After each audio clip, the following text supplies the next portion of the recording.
positive change, it's still a positive change at the end of the day. Is the current map limitation still like necessary in what I would coin the modern code base? The map limitation is not a technical thing. The map limitation is like a attention span, like how much time people have to maintain maps and how much time coders, not just mappers, but how much time coders have to make sure all the maps work with new stuff. I would not want to increase that unnecessarily without like really looking over to seeing if we can handle an additional map in rotation. That changes, of course, if we ever finish the community maps server-side config thing that Cyberboss started talking about a long while ago and other people have worked on since. But that's a different topic. That's a pipe dream at this point. Yeah. So, okay, can we, I guess, I would like to know a little bit more about this community map thing, because it sounds like, you know, it's presented as a solution to the problem of having so many maps, which I've already talked about a little bit, why that can suck when adding a new map. What is the community maps idea? Basically, it's just a way of having it so that maps aren't in the main TG Station repository, and it's like, so, you know how like TF2 has custom maps, right? Servers can choose to use custom maps that people put up, and it's the job of the person who put up the map to make sure the map is maintained with the current version of TF2. Not that it really gets updates much anymore, but that's the idea behind it, right? Lots of games do that sort of style, where the person who makes the map is in charge of maintaining the map. And oftentimes, small little communities pop up around the most popular maps that make sure it's maintained and have improvements. That's the sort of thing we would want to see come from like an out-of-repository map system. But it's more just a matter of no one's really taken the time to do the technical sides to implement it. I see what Fulp said. Out-of-repo maps don't sound maintainable. People will have to constantly update the maps to make sure they work on latest TG. Map Depot's Pubby is a good example where it's only runnable for a few weeks before it goes outdated, and shuttles stop working. Yep, maps break within a few weeks of being updated in the depot. That's pretty scary. So at the very least, I think with the community maps, it's like such a wonderful pipe dream, because it's like, everybody wants that, but if they only have a shelf life of a couple weeks, and you can't really depend on the original creators to stay around and maintain, because not only is it kind of a huge task, but a lot of our maps in the past that would be viable for a community maps thing no longer have their creators. Dream Station lost its creator. Ceres Station, well, honestly, I don't think Miracles is ever going to work on that map again. And there's just a plethora of maps that are dead. Pubby Station doesn't have Pubby anymore. You know what I mean, right? So at the very least, there has to still be a main rotation of maps that TG Station has itself. Oh no, the original idea was that there would be one map in the main repository that is the official map, and so basically you'd be reducing the maximum amount of maps to one, and once you implemented a community map system. We also rely on the CI tools in the main repo right now to detect when maps break, and there's currently no way to run those outside of the main repo. San has tried, but I don't think there has been any real progress there. It wouldn't be too difficult to add into the CI things which just bring in the outside maps and run the tests on them, even if they're not in the actual repository. But oh yeah, if we're doing it from the main repo side, that's a lot easier. But doing them in the map depot repo is very difficult. Sure, but that's all technical. Alternatively, we can always just provide CI scripts to map repos. We probably shouldn't stick on this topic for too long, though, because it's been discussed to death and no one's really cares to work on it. So it's at the moment dead until some coder wants to pick up the project themselves. Yeah. Does anyone in chat have any ideas? We just want to spitball something. 2 people are currently requesting to speak. If you want to bring them up. Ooh, yes, please. Here, let me click on this. First person coming up is Top 5 Shuttle Mapper. Very exciting.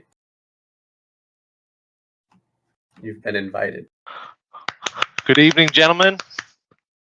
Yeah, you scared me with that clapping for a second, but go ahead. It's the audience.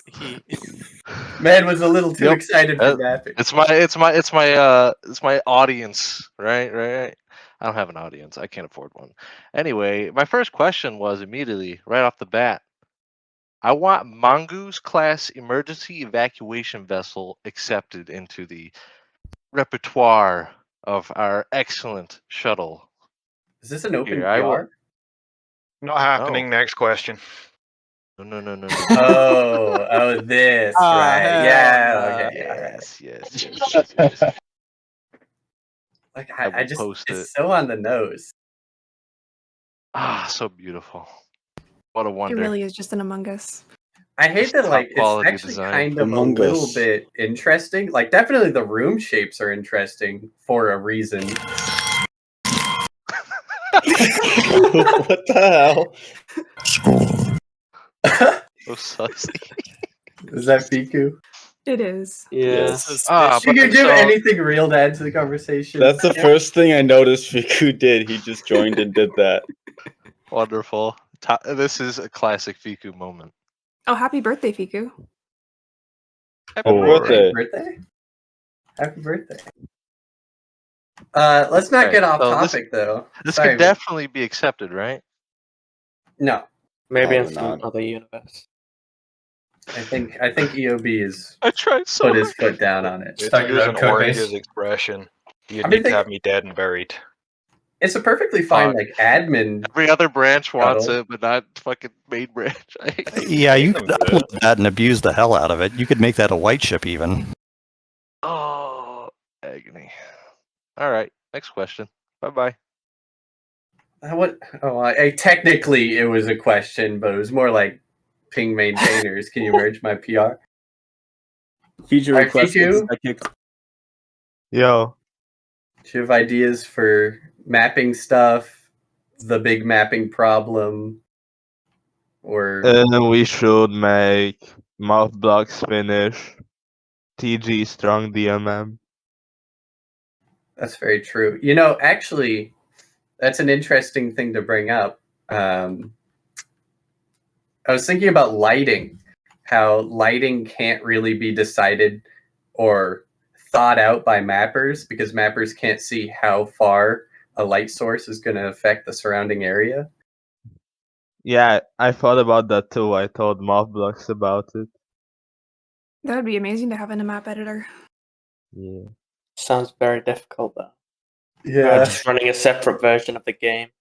Unfortunately, it's kind of like a thing where it's like, man, I wish this existed, and then crickets because it still needs to be done, right? Yeah, Believe, bro. Believe. The last time I did any major mapping changes, my solution for lighting was just to throw lights fucking everywhere. That's what you kind of have to do. Fucking evil. Fucking evil. Hey Arm, what ended up happening to the light system and that kind of stuff? Like, remember where you were trying to make lights more dynamic, more colorful, and that kind of stuff? What ended up happening with that? Okay, so like as an honest answer, I don't remember that. But as a dishonest answer, I have been thinking about lighting a lot over the, course of TG's history, and I've always wanted, I'm with Potato on this one, where it's like I always want lighting to be less full bright because it makes all the sprites look kind of uglier when they're just like 255, 255, 255 at all time. There's no moodiness, there's nothing like that. And you hear complaints about eye strain if you're constantly stuck in like 10, 10, 10 lighting. So there's obviously a balance, but it's like we can't even have this conversation if mappers have no idea how much lighting they are or are not placing. And yes, they can launch up the station they're making and then check the lighting and adjust. But that's such a painful process. You can't really expect anyone to do that outside of like actually, rooms. there is a way to control moods of specific rooms by controlling the color on the lights.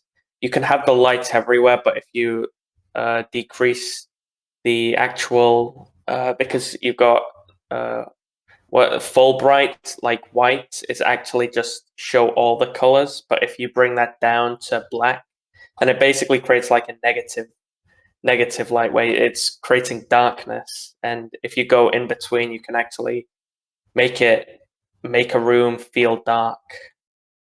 Negative lights are so cool and so underused. Yeah, they're fantastic. They're awesome. I love it.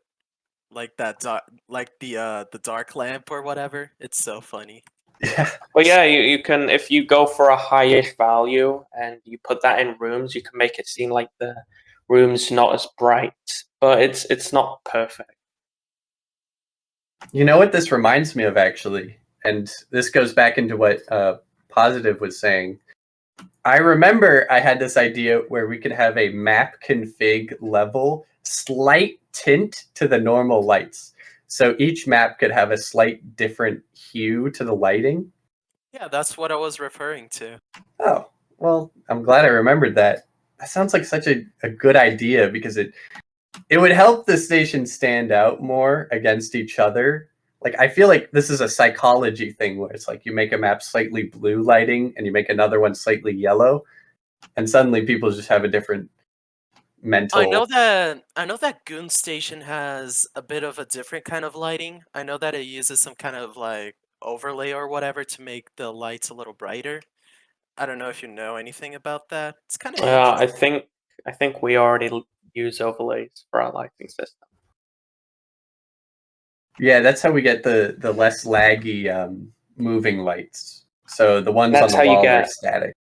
And that's also how you get colored lights. Yeah. I see, I see.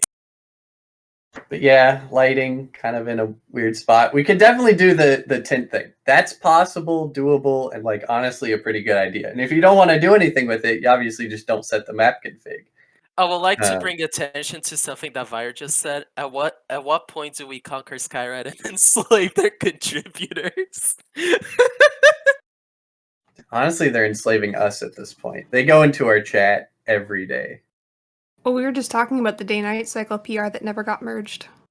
That's true. Oh, man. 30% of coderbus appears to be Skyrat contributors now. Their inner audience, their inner audience, their inner audience. God, that day-night cycle. I know that broke EOB's heart. And it did me, too, because I had that Changeling event that did a rudimentary day-night cycle. It was fucking awesome. I don't know why that didn't get merged. I guess they didn't do They just left. Yeah. I don't know if they're even back. Like, yeah, I don't think I've ever interacted with them since. Someone go find the PR and finish it. Oh, there's this really, really important comment that just got posted, but it's mostly towards Potato, who isn't here. Kyler, wait, can you look at this comment from Golden? Maybe you're adjacent. I don't know the playing cube. That's the one thing that people assume that I know as much as Potato in, and I do not. I know a bit about the playing cube refactor. Mostly the interesting thing here is the client-side lag. Is that related to multi-Z? Because I know, look, we're not Skyrat, but it's technically the same issue. So Skyrat has multiple Z levels on a very large map, and I'm assuming the plane cube lag is from that specifically. That's usually map tick lag, because you're rendering a bunch of different turfs, and now a bunch of these turfs have to be sent to players, and if you've got a lot of players viewing these turfs, it's going to get expensive on map tick. Well, client lag is not map tick lag. Yeah. I don't know what you mean by I remember Like this frame issue drops. coming. Yeah, I remember this issue with some guy bringing this up, where apparently they'd get frame freezes whenever they moved in view of multi-Z, but I don't think it was properly explored, or a reproducible method wasn't really established because I wonder wasn't. if there's the ability to have this be either configured on a client level, if that would even help, and configured on like a server level, which would help. With planes, you can definitely do stuff on the client level because every client has their own version of the planes. So you can just choose how you want to do rendering as a result. So it's possible, but maybe usually client-side lag happens a bunch of transforms though, because when you have a bunch of those, it can create issues. So yeah, definitely. Like, I guess a client config for simple open space. I don't know what that would look like. Maybe it's just the old open space. There's someone waiting to speak since the start. You should let them ask their question. Sure. All right. Up next is 9ball, aka Sheshify. I hope I'm right about that. I'll be so embarrassed if I'm not. Okay. Come on up. Hello. If you could All just right. stop How's doing am I here? I can be heard. Hello. Okay. Hello. Yeah. So I'm here to be evil and twisted and fucked up. I'm gonna ban you. All right. So I have 4 questions: 1 meta, 2 relating to maps, and 1 relating to code. I'll start with the meta one. Is why the hell would you host a coderbus meeting during a feature freeze?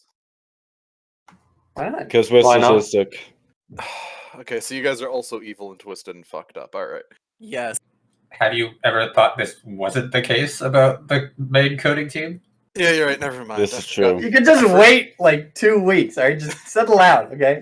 All right. First map question. There is a lot of gamer loot off station, and I want to know the general direction of what limits us to off station content, and should we be trying to regulate it, and what is generally the direction we want to take for that. This I'm is making a bunch of tough. Feature freeze mentioned. Hey, there we go. I didn't even see that. This is tough because some people, like, that's the fun they get out of Space Station 13. It's like, I spawn in the round, I grab a spacesuit and an oxy tank, and I just jump out an airlock.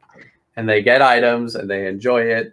Maybe they're, let's be honest, they're probably power gaming the shitty AI, and then, because, like, why wouldn't you? And then they come back with, like, items, which have gone worse over time, but are still decent, and then they have a bunch of items. From, like, a game design perspective, which players hate, and honestly, I kind of hate saying it because they're still having fun, it's, like, bad because these people aren't interacting with anybody else. There's no chance for traders to kill them. They're not really antagonizing the station if they are a trader. Like, they'll do that 30 minutes from now. Okay. And again, you know, I can say that all I want, but these people, you know, this is still how they play the game. It's kind of like mining. Technically bad game design, but like fun. So, well, it does depend on like whether we want to design a game around players just doing what they want, or players being on the station and interacting with each other. It depends on what game you're trying to design there. The difference with mining is that like it's not every round, and it's like one person 99% of the time. Like, I don't think that's something to, like, in and of itself to really worry about.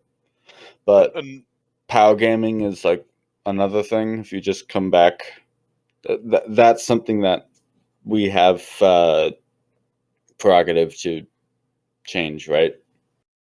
Another thing to mention is that space isn't dangerous at all. Whereas Lava Land, you can step on a Goliath thing because you're not looking and then instantly die for the rest of the round.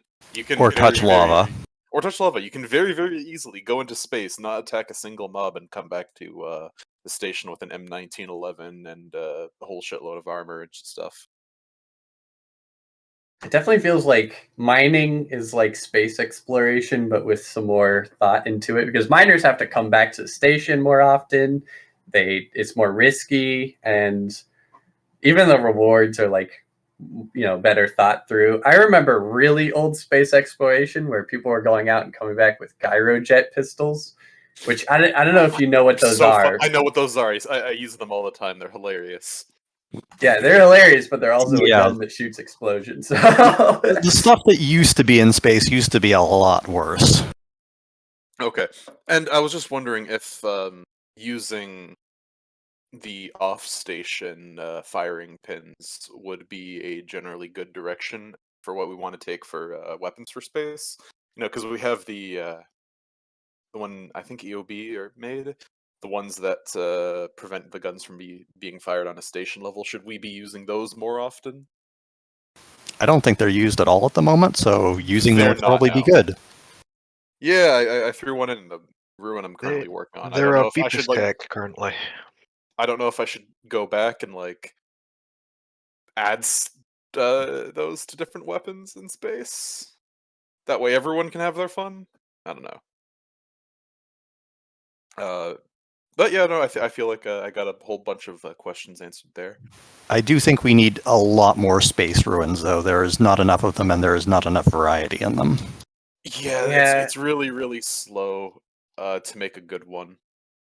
It would make the whole thing a lot less meta rush items-y if there were you didn't know every ruin that would be there, generally what you'll see. If there was a far wider array of ruins, then it's a little bit more like, what will I see today? And Armhulin says, why don't we have maps with super stacked OpenZ? It's because the North Star 2023 did that, and then MapTick fucked it because our setting is awful. Crying. Multi-threaded map tick. It's never coming, and you can't expect it to come. There was an update posted today. It's coming. Lummox is gonna shoot us in the head. That's entirely possible. We'll cry. Believe. Put F in chat for the North Star. I so doubt this is gonna happen. I so doubt it. All right. It's the same thing as when people say, "Oh, Open Dream is coming soon." It just never happens. Shut up! It's coming. Shut up! It's like when the Wallening is coming soon. Oh, you stopped laughing. Oh, What there the it is! hell? There it is! He said it, Ollie! He said it! I'm kidding! I'm joking! Oh my goodness. He fucking said it! Yes! The bingo! Comedian canceled for It's unacceptable great because joke. I have two more questions, and one of them is Atmos related. Well, sure, go ahead. So, first question is, are maintainers currently happy with the direction that TG Station is taking? Just as a whole? There's a direction? Yeah. Oh, fuck.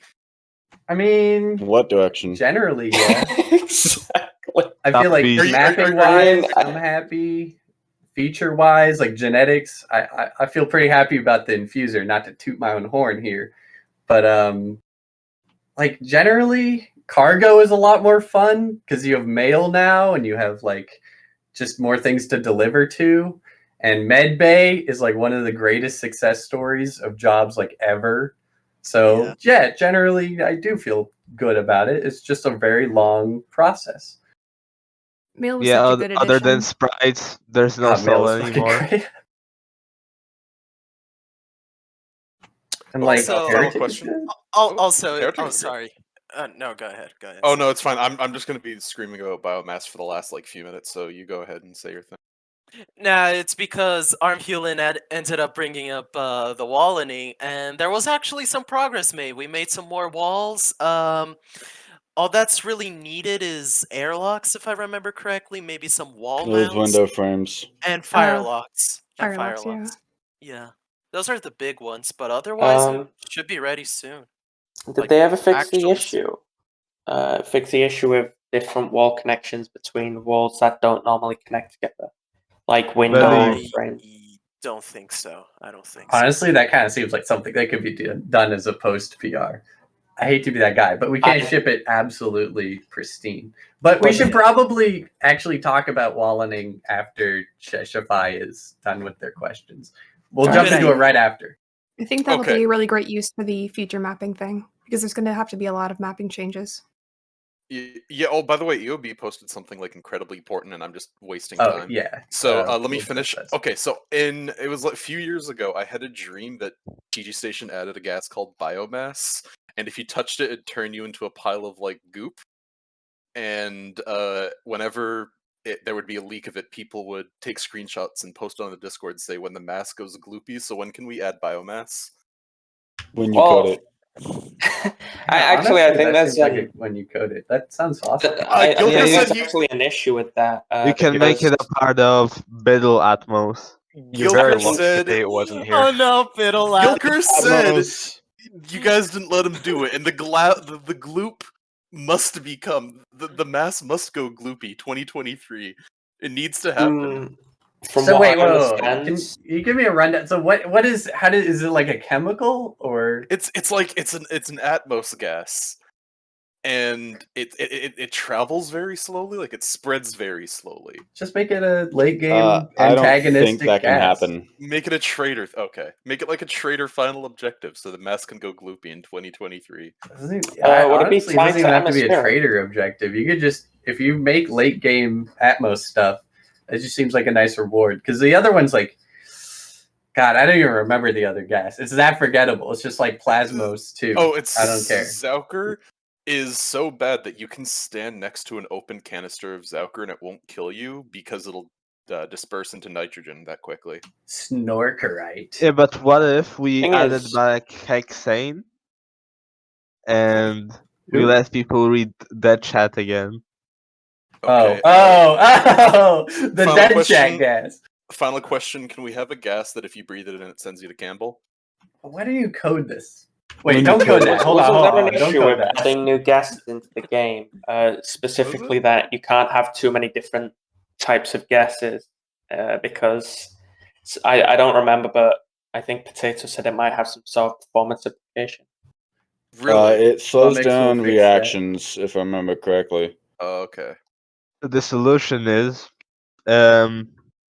we replace all gases with reagent gases under one Oh. system. That makes it worse. I did not This, like. I was I'm not sure if wowed this by will actually that. fix anything. I think that was implemented on a station called Carp Station, which does not exist, and I'm pretty sure through some bad times struck that station. But it was like it was announced, and then there was bugs, and then there was bugs, and then there was They did it in a really insta-killing. stupid It was way. like, yeah. There's a very Because they cursed. didn't- what they did is that they made a Python script to manually make gases for every reagent. Holy And this doesn't base. make sense because you have uranium gas Oh my or whatever. Yummy uranium gas. I kneel. There's a very cursed screenshot of an air alarm filter with that change made, and it's kind of horrifying. Like 200 gases. I'm pretty sure there is a server that uses like Nebula code or something, and there was a screenshot where the atmosphere was like 70% whiskey or something stupid like Oh, that that sounds great. on a planet. Oh my god. Yeah, so suffice it to say, reagent gas, no, thank you. But biomass Reagent 2023. gases are cool if you do it right, but Potato will kill me. But that's okay, they're not here right now. But I think biomass is fucking awesome. Like I think if we have a limited amount of atmosphere, Incredibly limited. we should treat it like we do mapping, where it's like each of these should stand out and have a niche and be, like just high quality. Biomass is high quality. I wrote I more recall about it. It'd be fun. No, I recall it being a technical issue that was brought up with it because the idea was to make it extremely viscous, which just didn't work well with Atmos, if I recall what Potato said. Okay. Yeah, I believe all gases mix the same way. Yeah, you can't make them any different. If you want me to stand in for Potato here, yeah, basically viscous gases is something that's been a pipe dream and talked about among Atmos coders for a very long time, but it's hard to do. There's a couple of code bases that have it, which you can know because they have water. Water in a 2D plane is effectively just a very viscous gas. And it technically is possible. It just requires a lot of work from Atmos coders, and they're even more limited than mappers. So, Okay. So I can find if I can find a workaround. Or you could just Biomass accept a 2020. very fast biomass. I don't. From what I've heard Checking- of it, I don't know if I would want us to be adding biomass to the gas, and we I can make it a plant, like low Make- shroom. make a mushroom. So the problem is that That sounds checking. fine. Mushroom have to be nerfed because they had huge performance problems when Ah, it spread across the fuck. entire station. But that's mostly with lighting. There are ways of coding spreading mushrooms so that they aren't lag issues. But talk with if you want to talk about that after the meeting. I can help you with the technical issues of that. Oh, well, I'm very interested in that. Also, slug cats. I'm working on them. It's really hard, but So the problem with that is that you're basically adding a second step to diffusion. If you're like changing how fast gas is spread, because they're not all the same. Right now, Atmos code benefits from the assumption that all fields are essentially identical when it comes to spreading. We're not, and you're breaking that. we already. So we're not gonna that's not happening. Like I already mentioned. What we were talking about is mushrooms, not a gas. yeah. Okay, well, I appreciate all of the insight into the very technical parts I don't understand. Thanks for your question. So, Yeah, you can send me back to where I belong. Sure, or you can press the button, but fine, I'll there's move you to audience. Get audience to idiot. Okay, where were we? So I was going to talk about walleting, but I think there's actually something more important. It is EOB's post. EOB, do you want to read this out, or should? I'll go point by point, I think, because it's written a little bit All right. trappily, I guess. So the first point is all about what I view as the big issues with mapping on TG right now, and stuff that I would like to see a solution for, but I haven't quite been able to come up with everything on my own. I've been wanting to discuss it for a while. But I've never found the right time, and well, we're all here now. So seems as good a time as any. So the first one I've got here is about the cap, the map cap. Now, I respected it's for a technical, or not even a technical reason, but for the reason of making sure we don't overwhelm the rest of the code base. But I see sort of three big issues with it as a system. So it creates a lot of resentment from fans of the old map whenever something new goes in, which is setting up a map for failure from day one. It makes maps less of a big new exciting feature and kind of turns it into a sort of churn that we keep losing stuff and gaining stuff. And the third is, and this is one I've only noticed sort of recently, is that it starts to produce a toxic environment in mapping. It makes everything competitive. So to clarify on that last point, you've got, mappers who start working on a new project and they'll say from day one, oh man, this will kill meta, this will kill Kilo. And I really don't think that's a good place for us to be in.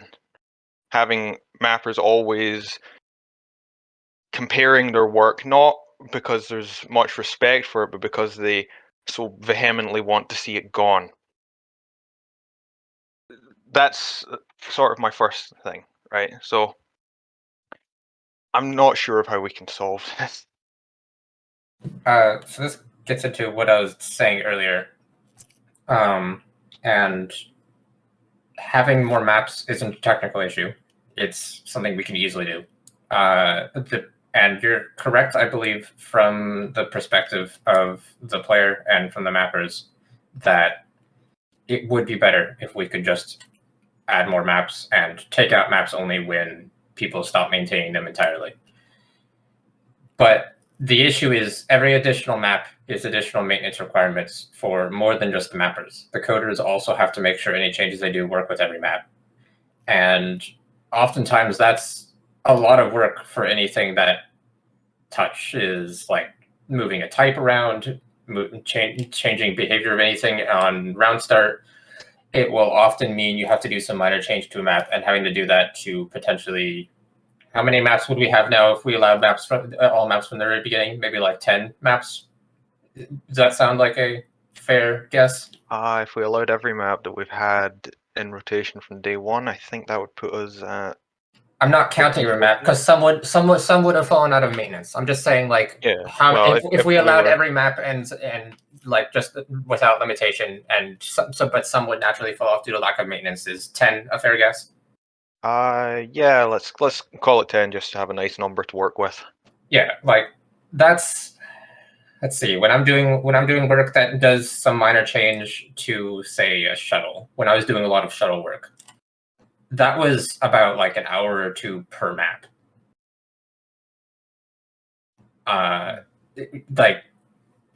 And nowadays we were talking about the feature requests for shuttles. For mapping feature requests, I would potentially be able to get a mapper to help me with that.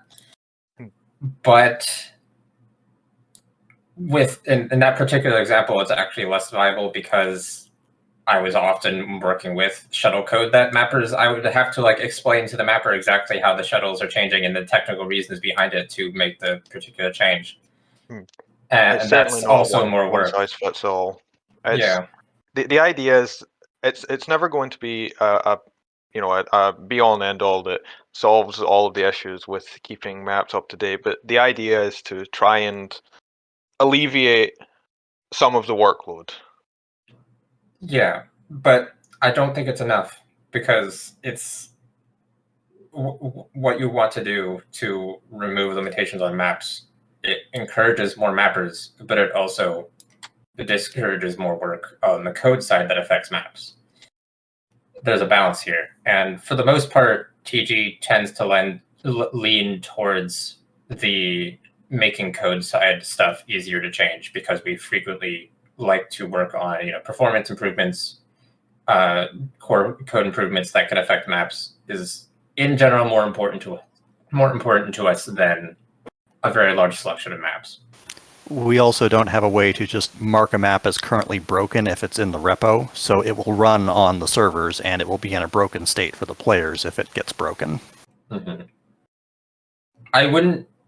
We have enough people that I wouldn't be entirely against increasing the limit a little bit, but removing the limit is not something that's really viable.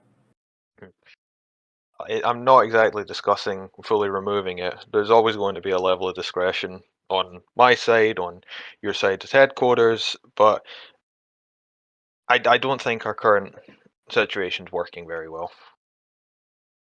I agree with that, definitely. I think from like a perspective of like, this is Orange's ideology, EOB is the head mapper of the team. So I kind of have a let him cook ideology around that, and that if EOB wanted to remove all the map limit, I would have let him do it. But he doesn't, and I think it doesn't make sense to do that either. But we definitely do need some kind of new system, at least without competitiveness. I see that as probably the biggest failure of the current one. I'm fully in agreement with that as well, in the sense of if it is a viable strategy to bump the map limit up even as a trial run, to incorporate one new good map and see how the workload and everything changes. I've discussed with EOB in the past, and one thing I've had brought up quite a few times is that a lot of our other code bases, like a lot of our downstreams, have a shit ton of mapping talent that we could absolutely take advantage of if only we had like more room to accommodate them. And we had it with the ruin freeze. Developing our own like TG station mapping talent was so difficult during the ruin freeze because there was so little work that like new mappers could do to get used to things. So yeah, I'm fully in support of that. I'll throw out a few things. First is that Goon's at about 8 maps in live rotation at the moment. The second is that there have been improvements made to some of the mapping tools, including change paths and the linting for map errors. that should improve at least some of the workload. So I would be open to a higher limit if that's something else others are interested in. One thing that gets me is like, yeah, we can bump up the map limit, and if that's the only conclusion from this meeting, it's like, of course that's a good thing. If it works, then we have more maps in rotation, we have more variety and stuff like that. But it doesn't solve the fundamental issues with the system we use now. And it's going to be hard to find a new system, and I don't think there's any perfect solution. But man, the current way we have it is very restrictive towards map. I think there's definitely room for sunsetting old maps. Once they're past their sell-by date, without tying it to introducing a new map. I think that like we can still potentially have our cake and eat it. In that very sort of very specific and narrow sense of the terms. As long as you have more prospective station maps than there are slots, you have to have competitiveness. That's just going to happen. The two ways to deal with that is, as we've talked about, increase the limit, potentially so high that there's no longer competitiveness because there's as many slots as people want to have maps. But the other possibility is something that is different in the coding chains among all the code bases, is just make it so you need to have more mappers that are willing to do their gimmick or have multiple gimmicks per map, have multiple people working on the same station map that can all work more cooperatively than always implementing their own entire new station map. One thing I would like to see, and I'm not entirely sure this is practical, is having a slot in the map rotation that is specifically rotated every so often, where we'll swap in a map every couple months or something like that. I like that idea a lot. I've mentioned the issue with doing that before. Is that ultimately, if we're going to rotate maps in and out and back in, we're going to have to maintain them to do that. Ultimately, we're maintaining them all to a modern standard and having to do that, right? Because when we want to re-add them, they have to be ready to go back in. So we're spending time maintaining 2 or 3 maps, but we're only getting the benefit of 1 in rotation at any given time, which that just strikes me as doing 3 times the work for 1 times the benefit. Yep, and adding and removing a map from the code base is a pretty significant addition as well. One thing I'm thinking is, if you, just generally speaking about rotation ideas, if you are going to have a rotation, then it needs to be a very infrequent one, because the big cost is bringing something up to modern standards. And, you know, going around and picking through a map, if you have to do that every 2 months versus every, year, that is, you're basically doing 6 times the work for the same thing. So if you want a rotation, it has to be very infrequent, and then the cost is just bringing up to standard once, and then you're maintaining it for how long it's in, and then something else comes in. Yep. So say we don't do any maintenance of anything that's not running on the servers at once. It's just gone completely, and then every 3 months we have a vote and we have people contribute a map, and we pick one of them and put it in rotation, and it's in for 3 months, and then it goes out and we do another vote, and someone can contribute another map. This is something you'd want to do server side, not repo side. You don't want to have to be constantly switching out a map in the repository. It'd be much easier to just swap it out in like a custom map folder on the server. Yep, and that's one of my thoughts, that moving it in and out of the repo itself is a pretty big operation. If we had like some kind of event where mappers were invited for X amount of time to fix up a map that was chosen to be in rotation for a while, that could be a nice way for new mappers to get in, because, hey, it's an event where you could say earn extra good boy points by fixing up one section of this big map. It's not like a huge, massive task for one person to make Pubby playable again. Yeah, and by all means, you could contribute an older map to this vote. And heck, you could even throw in some improvements like modular maintenance or something like that. Modular does have to be a repo side, I believe, because it has to be compiled in. Yeah, that needs to be done. I don't remember exactly how it is, but I think it's like shuttles where it needs to be put into a DM file. So any map with modular features has to be in the main repo. Yep, no roguelike maps for you, Arm. There are ways you can make it so it doesn't have to be in the repo, but I don't know if technically it could support that easily yet.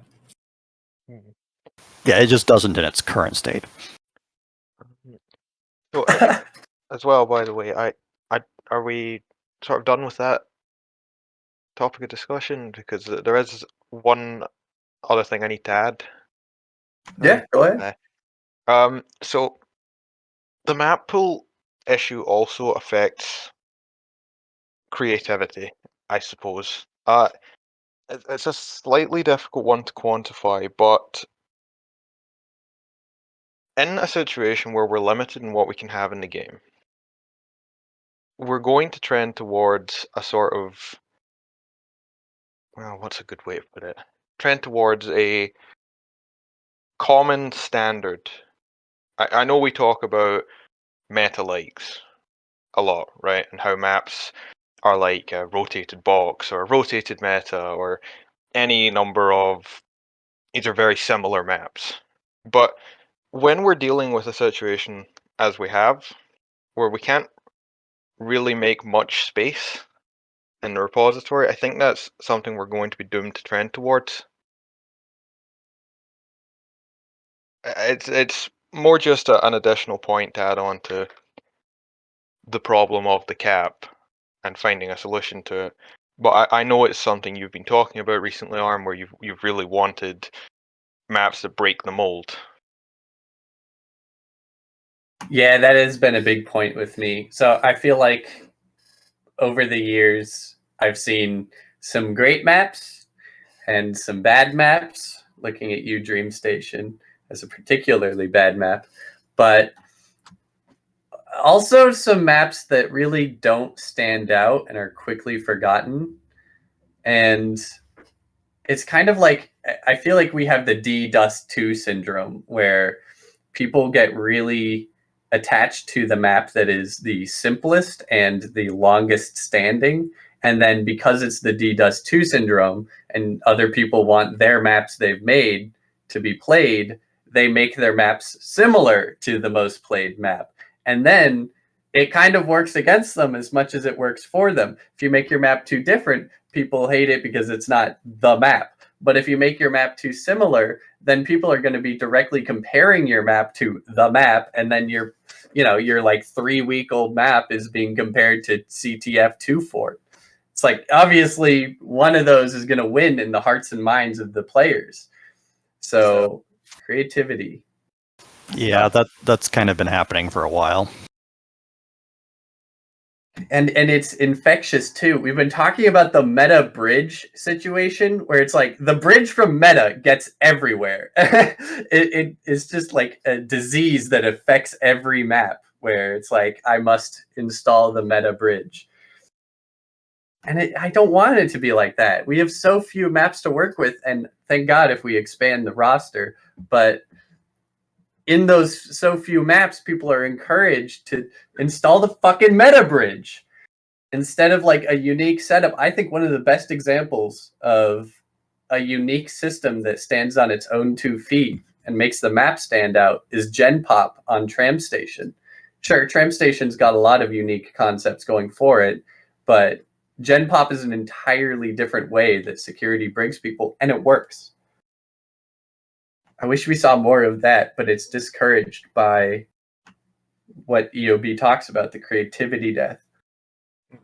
Something that would sort of help with that harm is if a mapper could not own their map, but like 2 or 3 months after it has been added to the game. At that point, just free reign, start accepting PRs from anyone. Not just immediately accepting it, of course, but I mean that they're no longer given a greater voice in terms of what the map should or should not be changed to be like.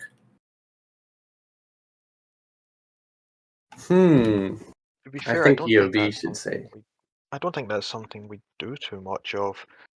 Certainly I like to listen to the original mapper's creative intent, but if a new addition is better, I don't see any reason that we would discard it. Well Besides, then, why not? Like in that case, then if it's possibly just a matter of no mappers want to make a different bridge, you could just ask if anyone wants to make a weird bridge and put it on one of the existing maps. A good PR is a good PR. If you want to see it, do it. Maybe we need to be tying coders into new mapper takes more often. Like, I feel like, why does Gen Pop really exist? It's also because not only was it mapped, but it was also coded. It has the special Gen Pop gates, as well as being a unique map challenge to make. So we have right now a feature mapping request where it's like mappers can ask feature coders, God bless thy name, to help them, or actually it's the other way around. Coders can ask mappers to implement their features, but we don't have really something where mappers can pitch cool ideas to coders for something they want to implement. Well, we do. It's just mapping general. And That's actually the relationship W. John and I had for a long while. He mapped a lot of things and would just ask me for features to make his weird event map work. I have asked Armhulin, and he has gratefully brought me back up on the shining golden pedestal of mapper knowledge. I need to mention mapper creativity being hampered not only by players being incredibly example. I bring up the North Star because it was the project I worked on, and it didn't get added because it was way too ambitious, and the map tick went to the point where you can't have everyone run it. And a big issue with that was a big issue was not there. I'm sorry, I'm trying to find a way to word this properly. An issue apart from the code was just how players viewed the map, with players instantly complaining that the station wasn't like meta, and there not being enough resources for finding their way around, even though there were. Yeah, people complained that the map was too roleplay. What Melbert is bringing up, they mentioned, like, this is a bad map because it forces me to roleplay, which I don't understand. I had a point to come with all this, but yeah, no, creativity is mostly hampered by the code limitations, in the sense that it feels like we have a whole lot of tools in order to be multi-Z integrated, but multi-Z integration cranks up map tick and makes everything harder. And in addition to players not being very, very open to trying new things. I think those are just some thoughts. If we put the players in an environment where they had less things that are static and reliable and guaranteed to be there every round, then they would be more open to creative ideas. Like, I think TramStation was honestly hated a lot more when it was first released, because it felt like it was kind of the only one that was dramatically different. I gotta applaud our mappers for doing a lot of work on, honestly, even, I'm going to say it, Metastation and Delta, making those a lot more unique than they were before. Like, I still think Meta is a little bit of the generic plague, but at least it does some things interesting now. And so it's just about continuing that movement towards less things expected and more map side differences that are unique. But definitely a way to encourage coders to make stuff for mappers would be a fantastic idea. I don't know what that reward would be. I like, for example, I like when you say like a lot of when you comment about a lot of static resources and elements being on maps. The first thing that jumped into my head was like the classic trope of the assistant maintenance loot goblin, because we've got randomized loot in maintenance. So a big thing about the start of the game is assistants diving their asses into maintenance in order to try and scavenge and search and hunt for anything that could be useful to them. Are there could we integrate more, not quite randomization, but more elements of that into the rest of the map rather than having static resources every single time? Absolutely, it's trivial to make new random spawners. We do have already a fair selection of them. I think part of the issue with random spawners, right, and I say this as a mapper, there can be a problem with aesthetics. It feels a bit sort of, I don't know, wanky to say that, but Well, yeah, you can't tweak the pixels so that you've got the toolbox in exactly the right spot on the table. One thing that spawners can feel sorry, go ahead. soulless. Oh, I was just gonna say random spawners feel soulless. Well, one thing I kind of feel like from a mapping perspective is you say to yourself, okay, I'm not going to make the med bay with the same resources every other map has. And then you actually look at it and you're like, the only meaningful change you can make is, voila, the med bay has half the defibrillators than before. It's not really about alternate items because that would require a coder. It's just whether you take away stuff or you give them stuff. And honestly, if you give them stuff that they don't normally spawn with, it can usually be, by this point, this late into TG Station's development, useless items or items that kind of step on the toes of other jobs. Like, oh, wow, you made Medbay unique by giving them spray cleaner. And it's like, well, isn't that kind of the janitor's job that you're kind of stepping on right now? That's the tough part about map resources, is that of course players are going to feel like it's a cut deal because the only way you can change it is by either giving them more, which won't be noticed, or by giving them less, which will be noticed and complained about incessantly. It doesn't really actually make the map more unique. And at a certain point, you're actually mechanically hampering people from doing their jobs if they don't have certain round start supplies. True. We need alternate items and alternate things, which require alternate systems like GenPop. Sorry, go ahead. Or alternate ways to acquire things like through cargo. At the moment, there's really not a whole lot of reason to use your cargo orders because the items aren't good or useful in any sense. There's also a problem with economy. Oh, are we fixing the economy now? Okay, so the entire game is balanced around item economy, right? You survive encounters because you have inventories full of items. So, the power goes out, you have a crowbar, good. But we have both an entire item economy balanced game and at the same time, no idea on how to quantify the amount of items each map has. And so it's a little hard to, the only defense against pretty much people having everything is inventory sizes, and nobody enjoys lowering the amount of inventory size you have.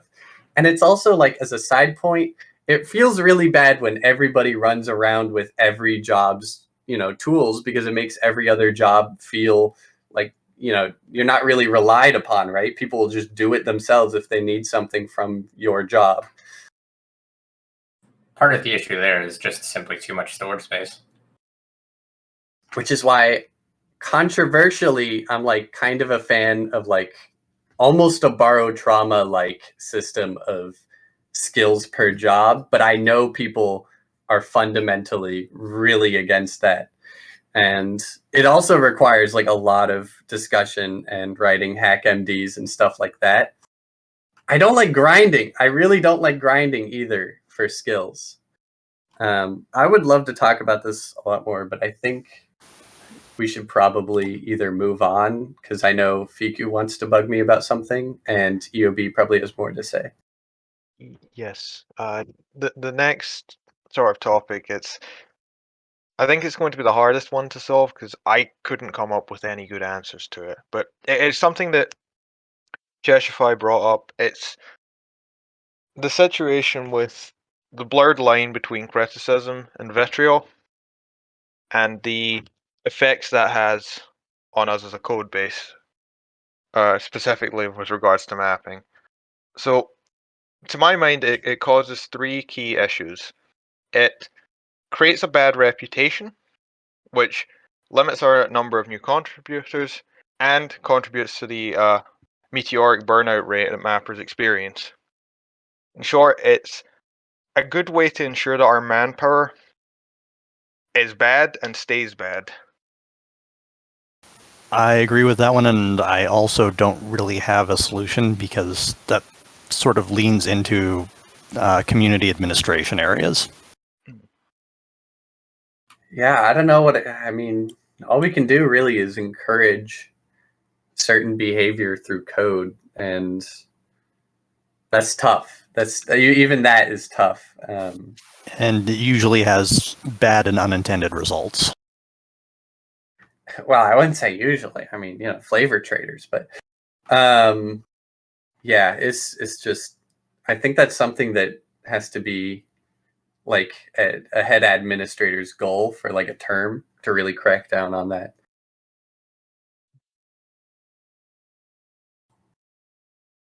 Yeah, even like a new perception of mappers would be really appreciated. Because even the maps people do not like and get very angry about in public, I'm well aware that there are quite a few players out there who like those maps, whether it's Kilo or Tram or Icebox. But you don't hear from them, you just hear the people screaming about how they hate this particular map. Which is how we get things like a person being talked by OOC chat into thinking that Tram is universally hated, making a PR to remove it, and then finding out very quickly that it's not hated, at least not universally. That's what happened to Shadowling. Was a lot of people were shit talking Shadowling, which honestly was one of my favorite game modes and was not bad at all. And it just got to them, and they PR'd a removal for Shadowling, and we let them because back then it was like, you added them, you get to remove them, and that's why we don't have Shadowlings anymore. Honestly, with the player response, like you can only do so much administration wise, and I think we should crack down on it more. The only way I could think of making people just so less polarized on maps is by making maps less comparable to each other. Because I think like it definitely the competitiveness of the maps on the the quote unquote best map state and rotation, and the comparativeness to meta and the meta virus are all reasons why people are pushed to have such extreme opinions about maps, whereas other things they might be a lot more chill on. I also recognize that even when this is pushed into being an administrative concern, that it's one that's going to need an even hand. We obviously can't go too hard on people who are just expressing criticism. It's perfectly okay to dislike things.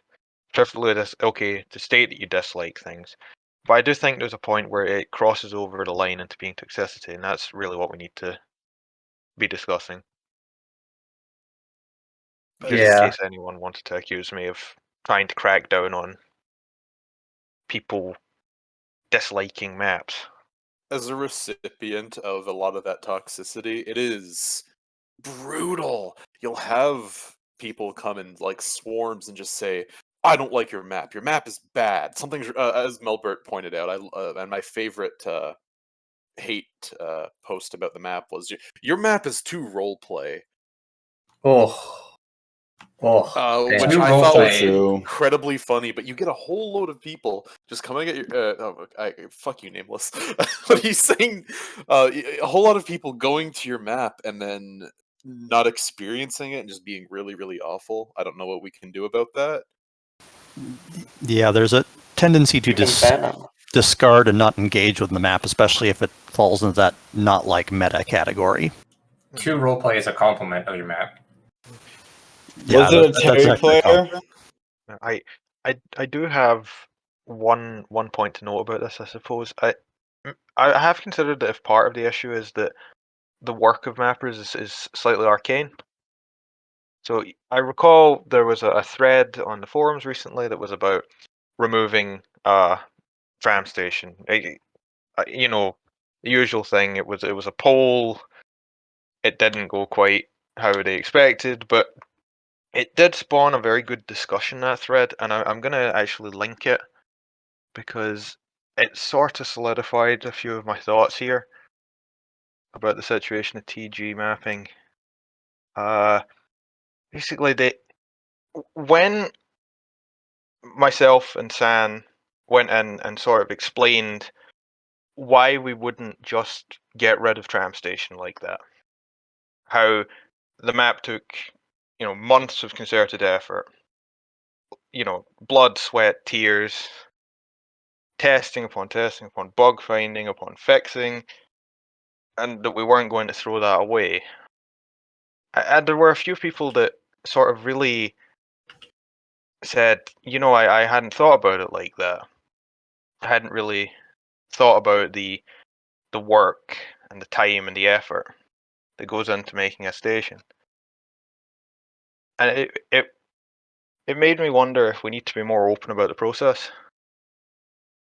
I think from my perspective, even though like mapping is quite like a sort of an esoteric arcane art, a big thing when you compare map and code is that it's so obvious when a map's changed. Like it's a very visible part of coderbus. It's something any player can easily see just by spotting. Most code changes are totally invisible. Players probably wouldn't notice them if it wasn't the fact that they were announced. I got when I did the ID card changes, I got at least one death threat and multiple other useless bits of crap in my DMs. Because the change was so visible and impacted like so many people and so many players across so many servers. So for me, I think that it could just be, or a big factor of it could be that the mapping side is incredibly visible. Like any time a mapper does a change, it's right there and it impacts quite a lot of people, and that is definitely going to rile up crowds and mobs. I almost feel like to kill two birds with one stone, you almost have to evolve how we make maps in the first place. Like I'm starting to think as maps get more and more complicated, like, okay, let's think about making a map in 2015. Nobody cares about decals, right? You slap a few in cargo and you move on, and there's less jobs, there's less rooms to make, there's less stuff, right? So it's easier to make a map in 2015 than it is in 2023. And it's also pre-multi-Z. But nowadays, you have all that, and I'm starting to think maybe mapping should be a team project per map. Like the idea of one person making an entire map is getting kind of ridiculous. You know what I mean? And if there's less workload per person, that's more people to communicate what's going on the map, and the blame isn't like I played your entire map and your entire map sucks. It's no longer one entity to point the finger at. Go ahead. No, I was gonna say the North Star was I think like a 10, 15 man effort. I would send out block segments of the map to other people who would clear it in and then just copy paste it in. But use GitHub and do it much easier than that, not run into a whole bunch of issues. It's doable to collaborate on a map, but it's non-trivial and it requires a bit of skill with Git, which isn't necessarily universal. It's Yeah. really the events are sort of the best example of how mapping of that style goes ahead. I mean, we would have to have someone dedicated just for stitching together contributions made by various people. And that was the easiest way to sort of avoid conflicts. Admittedly, that was much more intensive than working on a station map that has no real deadline. But as Var says, non-trivial. Yeah. Okay, so we've been talking about mapping for, an hour and 20 minutes. Do we have any takeaways for actions? Because we've talked a lot of problems, problems with the current system, with the community, with all that stuff. Do we have any changes we're going to make from this meeting on I how to improve it? I We would should like remove the map cap. I would like to trial if the right map comes along, a good high quality map that's worth increasing the map cap for, to trial like what the burden is like adding at least one additional map on top of what we've already got, rather than making the next map that we incorporate into the code base like a big contest of what we're getting rid of in its place. I think that would be a good start, just to see how the burden of it actually sort of manifests in the real world. I would suggest the idea of a reverse feature mapping requests where it's mappers asking coders to implement stuff. And I know it sounds silly because it's like, well, why can't you do that in mapping general? But for the same reason that we have our own channel for mapping requests, that encourages use of that channel. And so we can have it the other way around and say like, hey, I want to make something more unique for this map. I want to have a unique start of resources, or maybe they have a special tool, or, this job will play a little bit different. Well, there's a thing on the Goon Stations Discord, which is a channel called Player Projects, which is basically it's a channel for people that are making projects and they need help from others. So we could just implement something like that, and then some guy coding something can request some mapping or spriting help in that channel or whatever. Nameless brought up something really, really smart. We could change the feature mapping requests into a global channel for both called code-based collaborations, and even that Yeah, that's alone what I is just really said. cool. Yeah, so we're all in agreement. I like that idea. As long as it doesn't lead to everything getting too diluted, but if it does, we can split it later.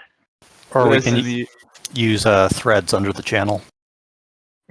Great idea. That's already the plan with the mapping stuff.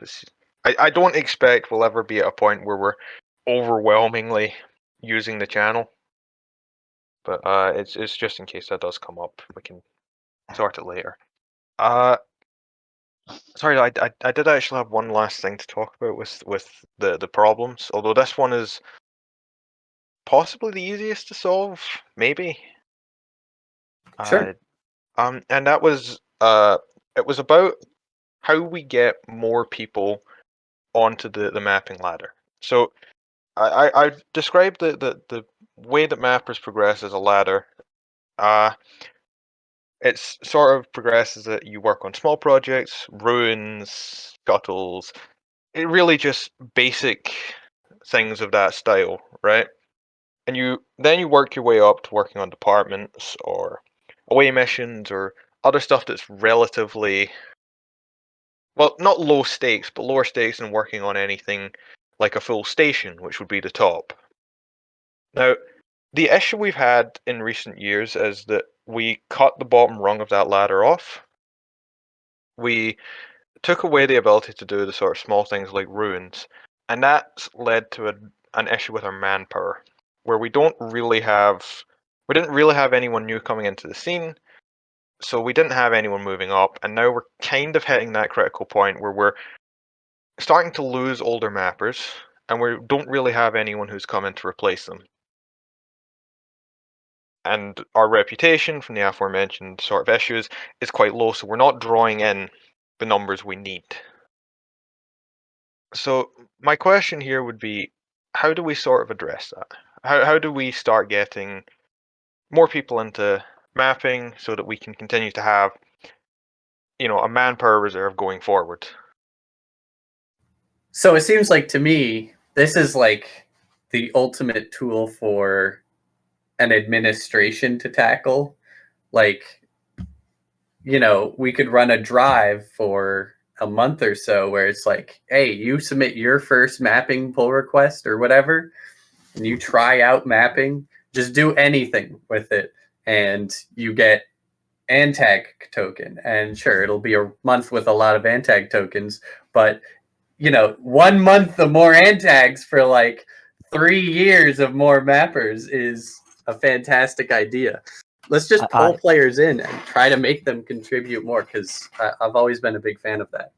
I like speaking again, like hey policy, you can tick that one off now. It's free. Administratively, it's like Antag tokens are free, and the administrative side being able to help and provide incentives that the coder side can't.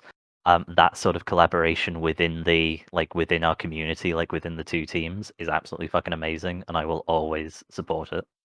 If you'd like to do that sort of thing, we can, on the code side, make it easier to have custom ruins added on the server side and more custom small map type stuff for people to send at admins to just throw in without having to necessarily do a test merge.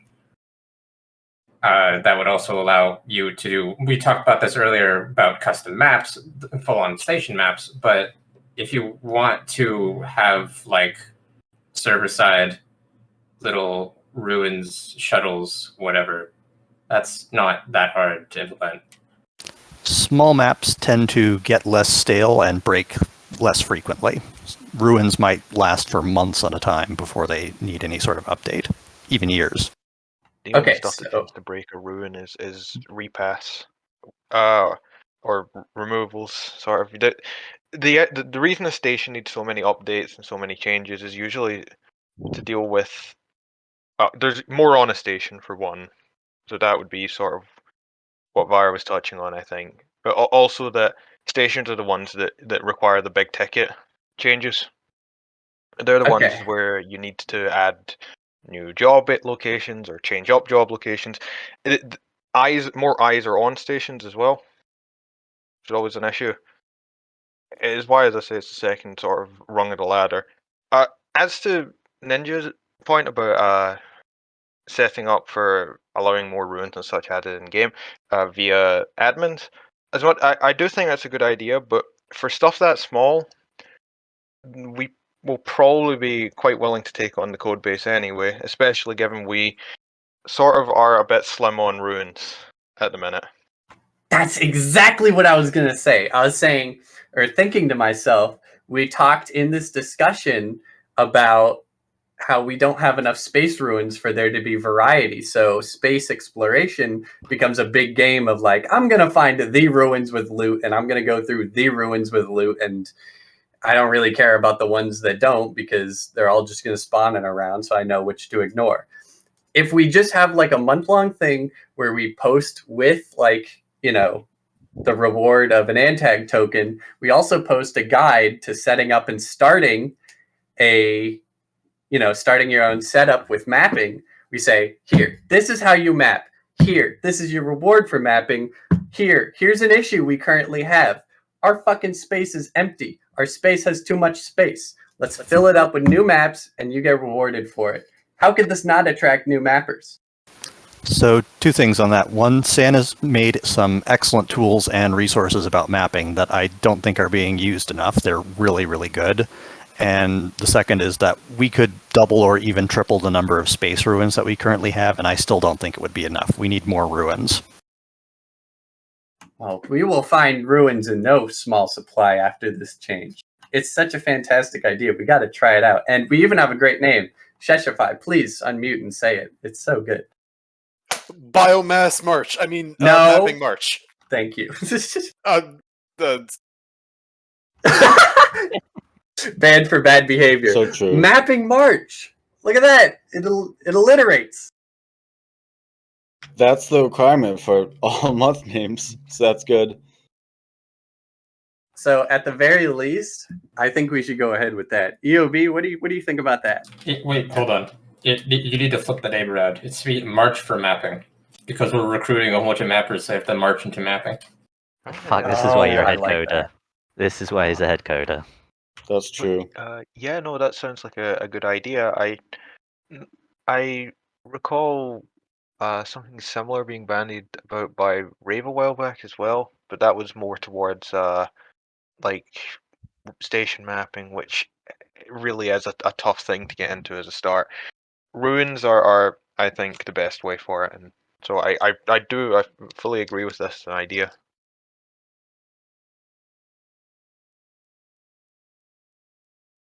And then after the march into Mapness, we can have like anti-antag April, where we run through and get rid of all the antag loot that people put in all the ruins. It's perfect. Amazing. So definitely doing that. And we're okay with the community contributions channel idea? Yeah. Just a name change and like a name change and a general purpose change. But I think it's for the beginning. It would be good to try and like bring it all together into sort of a general like people collaborate together on projects channel. Come find people to collaborate with here.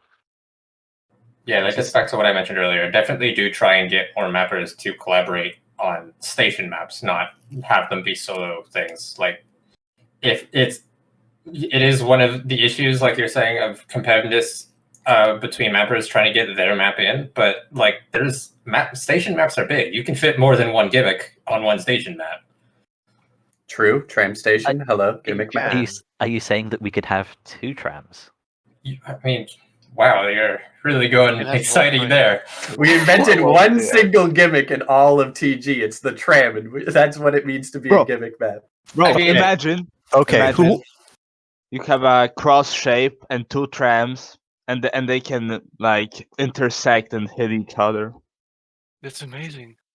For the longest time, there's been something I kind of occasionally bother Lumix with, which is there's a station map I wanted to do for a very long time that requires some changes on Beyond to really do it, which is I wanted to do a ring station. As in the gimmick is that if you keep going left, you'll get back to where you started. Jesus. You might be able to do that. That's a lot of stuff. But it requires abusing map edge linkages. I made those. You're telling that to the wrong person. I know exactly. I made it an Atmos. I was there when they were written. I made Atmos map edge linkages, and it technically works. It is a bad idea. I'm waiting for Beyond to actually have changes to make it more viable. If I was to point to one issue though with multiple gimmicks per map, it's true that you can have more than one, but there does come a point where the more we add, the more the station just starts to feel like a bit of a mess. A different it would game. need to be a fine balance. I definitely need to have a bit of discretion, yeah, but you don't have to have your only gimmick be tram, is what I'm saying. I think it would be interesting if maps, if maps didn't have to include every single aspect of the game. They don't. Well, they don't. I'm issue. Oh, sorry. specifically, I mean, like jobs. Like maybe on different maps, you can do different sort of science things. Like one map might have toxins, another map might not. Yeah, Again, that needs that's code something- support. Yeah, that's something we allow.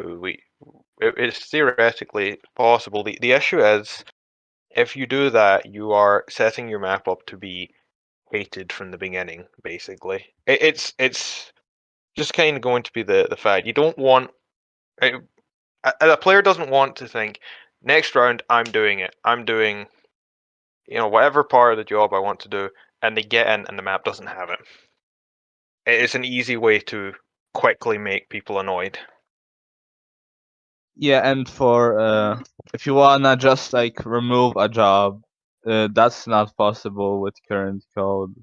Or like if you wanna replace one, that's impossible. For example, Armkillen was making a map and he wanted like 30 pop max or something and wanted to merge a bunch of roles, but it's impossible. So that sucks. It's definitely not impossible, but it would require code change. Make it possible. That could be a great invitation for the first post in community contributions. just making a system where you can combine jobs, disable jobs, stuff like that. Because in that 30 pop that I was talking about, one big example is all 5 heads being mashed into 2. And so let me pull up this image. Oh God. I don't know if I can find it. Head of personnel and captain. No. Please hold. Are you saying that we could have a low pop MedSci back?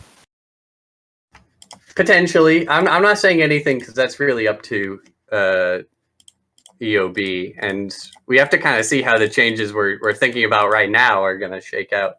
But the idea is, instead of captain and all the heads, you have site administrator as the head of personnel, quartermaster, and head of security, and the chief factor as chief engineer, research director, and CMO. And like stuff like that could make a map both incomparable to the other ones and really stand on its own feet and be interesting.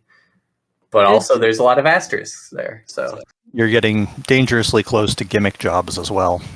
I was going to say, I've always liked the idea of gimmick jobs in the sense of, is it like Goon late joins, where you have like a reporter, like professional wrestler, tourist, like random stuff like that? I know that in Goon. Or even I know things that are just renamed jobs, like you have pharmacist instead of chemist.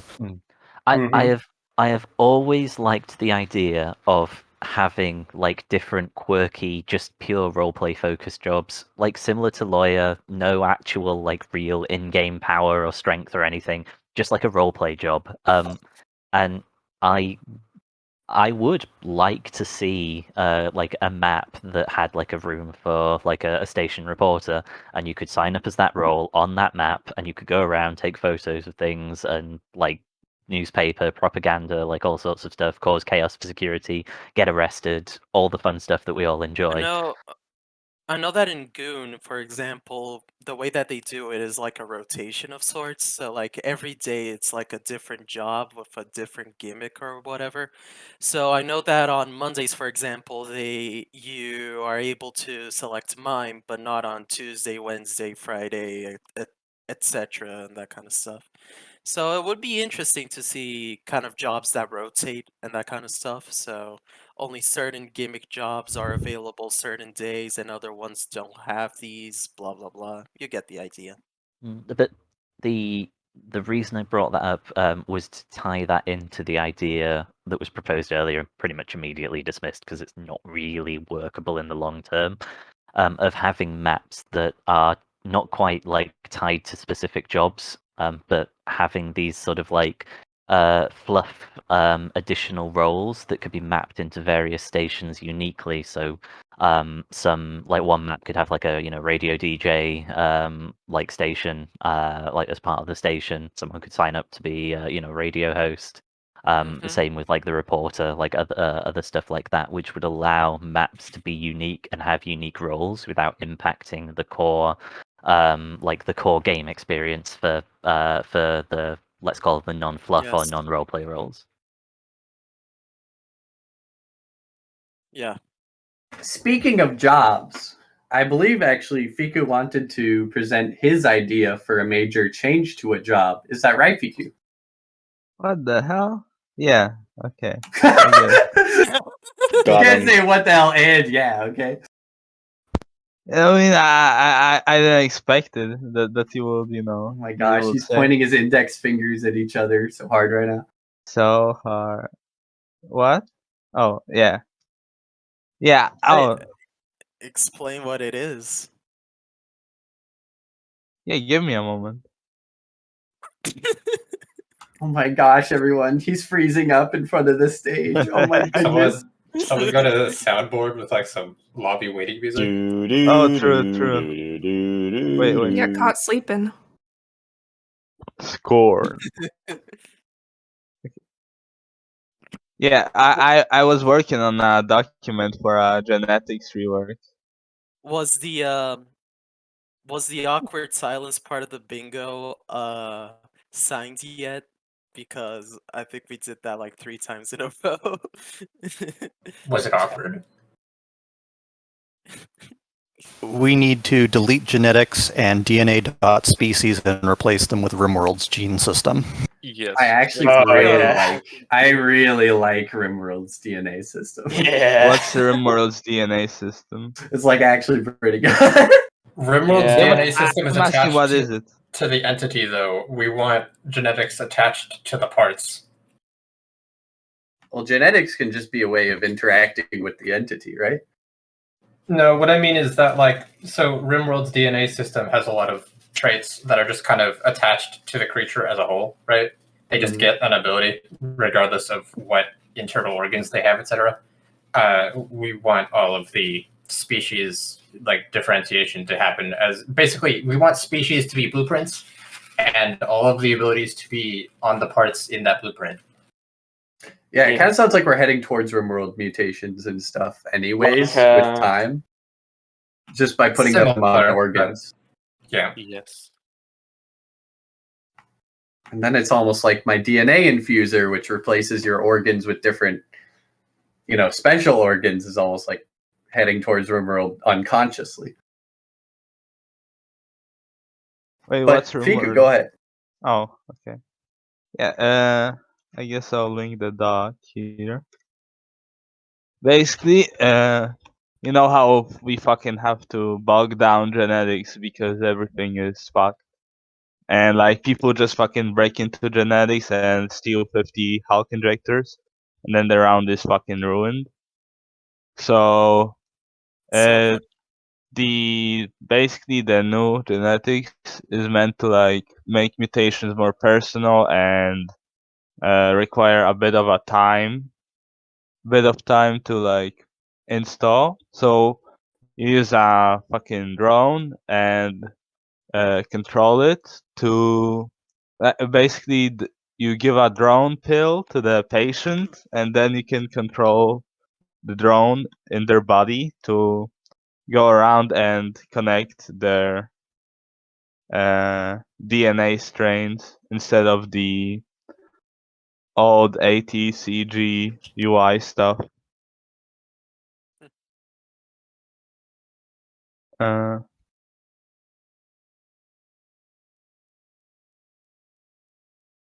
You got upstage and you made us wait an hour and 40 minutes so you could add the magic school bus to the game. I love it. It's a great idea. Kind of based. Yes, it's pretty fun. I feel like you didn't sell it enough, honestly. Okay, why don't you sell it? Okay, I'm kind of skimming though. Oh my god. So, problem identification. Department bogged down. A lot of the mutations are nerfed because it's RNG and there's not really much progression. You can just roll the combination for Hulk immediately, or you could spend the entire round just getting useless shit like Sweden people. Sorry, Sweden. So true. But so obviously one issue is we need to have some kind of progression for them to do that's not just a hilarious RNG fest. So the genetics powers are allowed to be stronger, right? And people just kind of break into genetics so they can inject themselves with whatever they want. And if you find one power, you could just give it to the whole station if you want. That's also a huge problem. Robotics is one of our coolest jobs because it puts other players in a position of vulnerability for a while. And it's not really the same way with genetics. It's a lot more instant and a lot more, if the geneticist is not an antag, you'll know because everybody is fucking using power. So it's just not that much of a risk, whereas it is with roboticists, and it should align with roboticists a lot more. And let's see, the new genetics. I'm reading as I go. Solves it, making the process more individual, yada yada. Okay, so the geneticist gives the target a pill, printable resource, has the nano drone, as Fico said, tiny controllable robot, which you move with the genetics console. Fico, what do you imagine this looks like? Is it like a Tegui menu that like lets you?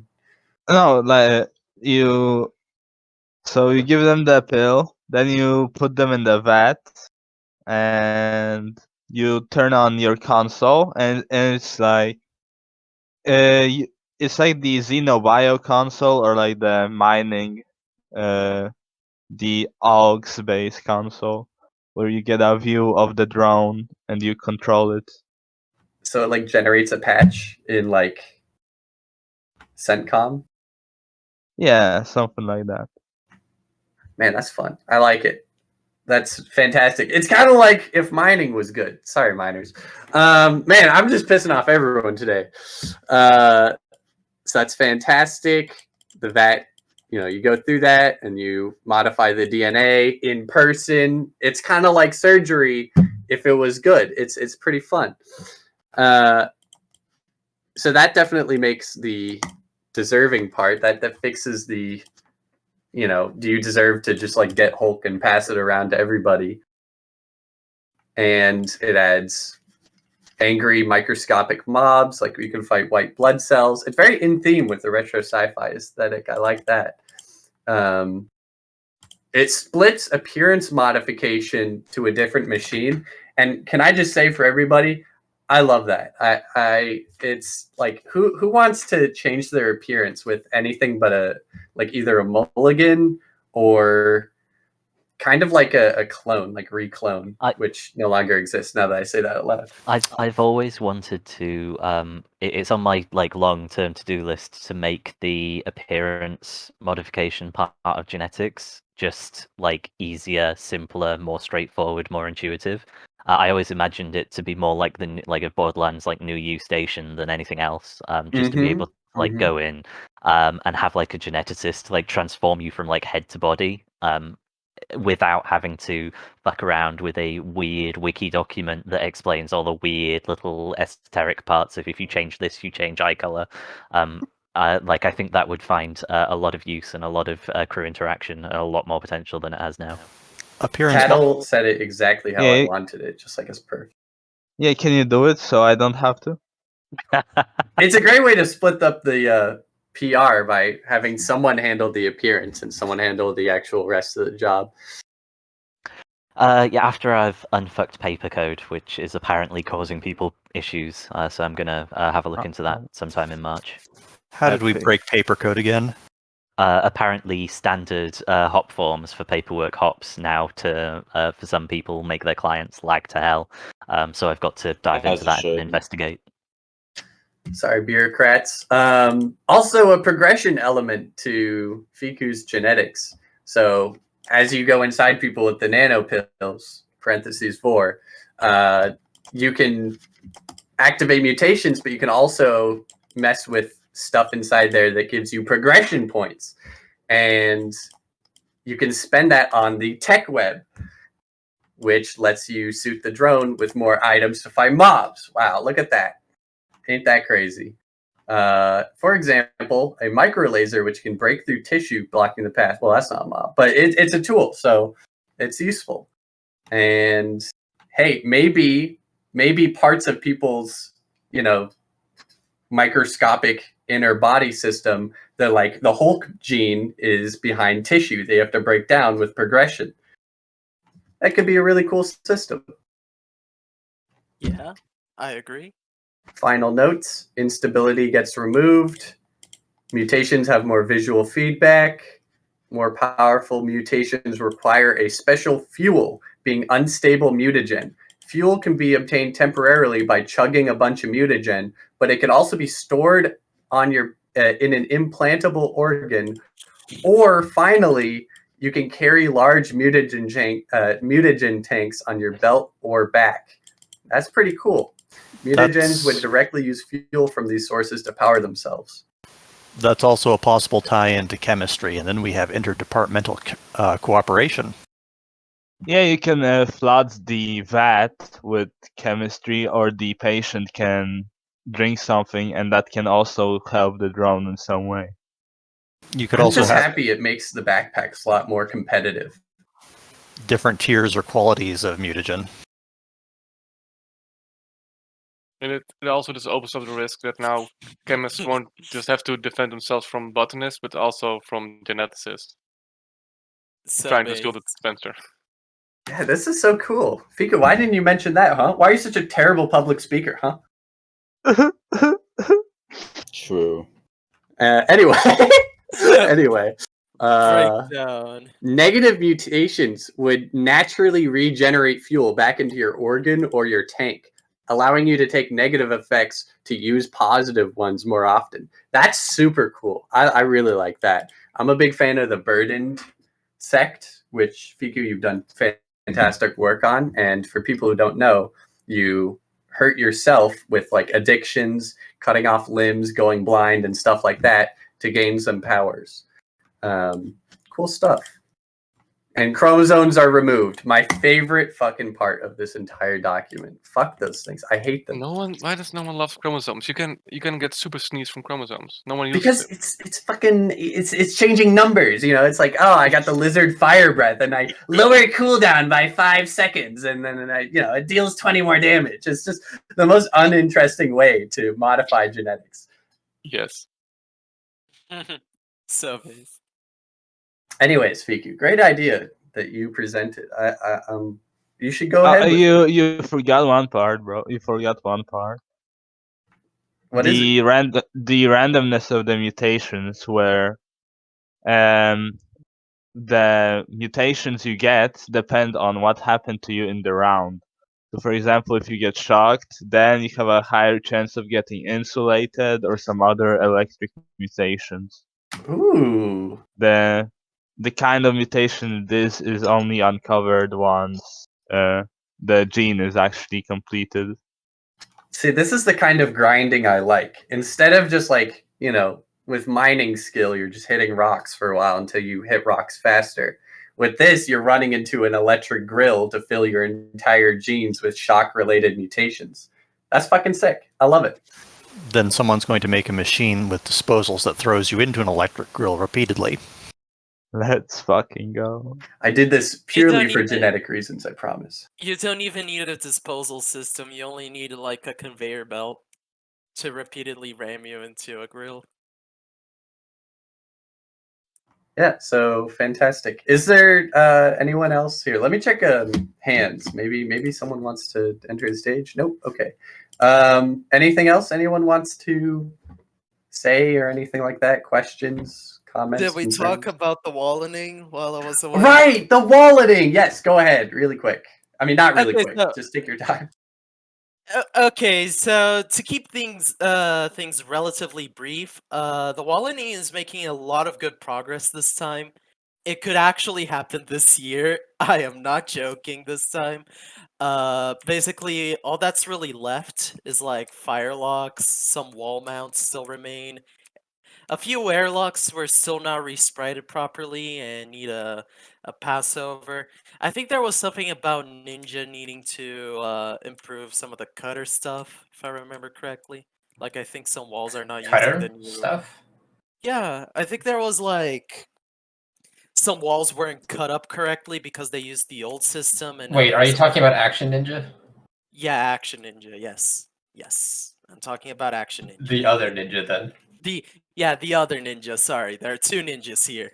Anyway, so yeah, Action Ninja was supposed to improve the cutter's abilities and that kind of stuff for a few walls. And that's kind of it really. I know there are some PRs up to fix slow walls because there was some problem with how they masked wires or whatever. But otherwise, we're making really good progress. It could probably happen this year, I think. Maybe end of this year, maybe the middle of this year, like a July or something. Who knows? I know. I really don't want to mention dates because Don't. Yeah, dates aren't real. Time isn't real. People flake easily. But I go know ahead. that Wallening has been making some use of gags, and if there's anything that I can help you with on that side as well, do let me know. Yeah, of course. The most that we've used of gags so far has been airlocks, and that's more arcane music's specialty and that kind of stuff. He's the one who coded that part of the airlocks. But yeah, that's pretty much it when it comes to walleting updates. It could probably happen very soon. And I think that's that, right? I'm trying not to keep the awkward silence because I don't think we have any other interesting topics to talk about? Question mark. Well, if we Oh want wait, to, there's someone who raised their hand. It's fucking Tim. Get up here, Tim. Get up here. Come on. If you're gonna ask about Biddle, we're mad at you. If I'm gonna What's ask a about biddle? what? Just go ahead. Just go ahead. Go ahead. Ignore Ninja. Okay. This is for development. So I've been trying to get into some niche things with the build process, like GitHub Actions, linters, that sort of stuff. Is there anything that you guys maintainers want to see people work on in that regards? Like, I went through some of the old PRs where people had excuse me, mouth is very dry right now. There are some old PRs where like balloon alerts were like, I guess people kept fucking them up, so they added linters to that. Should I be trying to do stuff like that, like preventive things that haven't happened, or should it be stuff that's actually happened and you don't want it to happen again? Like, I'm not sure how to go about this. This is the first time I've kind of gonna attempt this. So what I'd say with like linters and unit tests and code that checks itself for mistakes, like for example, unimplemented functions that are expected to be inherited throwing a crash. You get an eye with time coding on what general mistakes people make. Usually people focus on like a single file. They don't want to think about extraneous files that might rely on the file they're working on and stuff like that. There's no issue with, if you think there might be a potential issue, unit test it, put in self-checking code, do stuff like that, because the cost of that is very low, basically nothing. Anyone else have thoughts on that? what would be the difference between, okay, so using my balloon alert example, Mothblocks, bless his heart, he added a linter to balloon alerts because people were putting in the incorrect first. Oh, it's a her. No, it's a he. But they were putting in the incorrect first wrong R. Now, to me, like when I was looking at the linter PR for this, I was like, well, wouldn't have this been just caught if you just did it a unit test for the balloon alert proc itself? So I mean, what is? I feel kind of dumb asking this, but like, when should I be linting and when should I be throwing in error messages for programming stuff?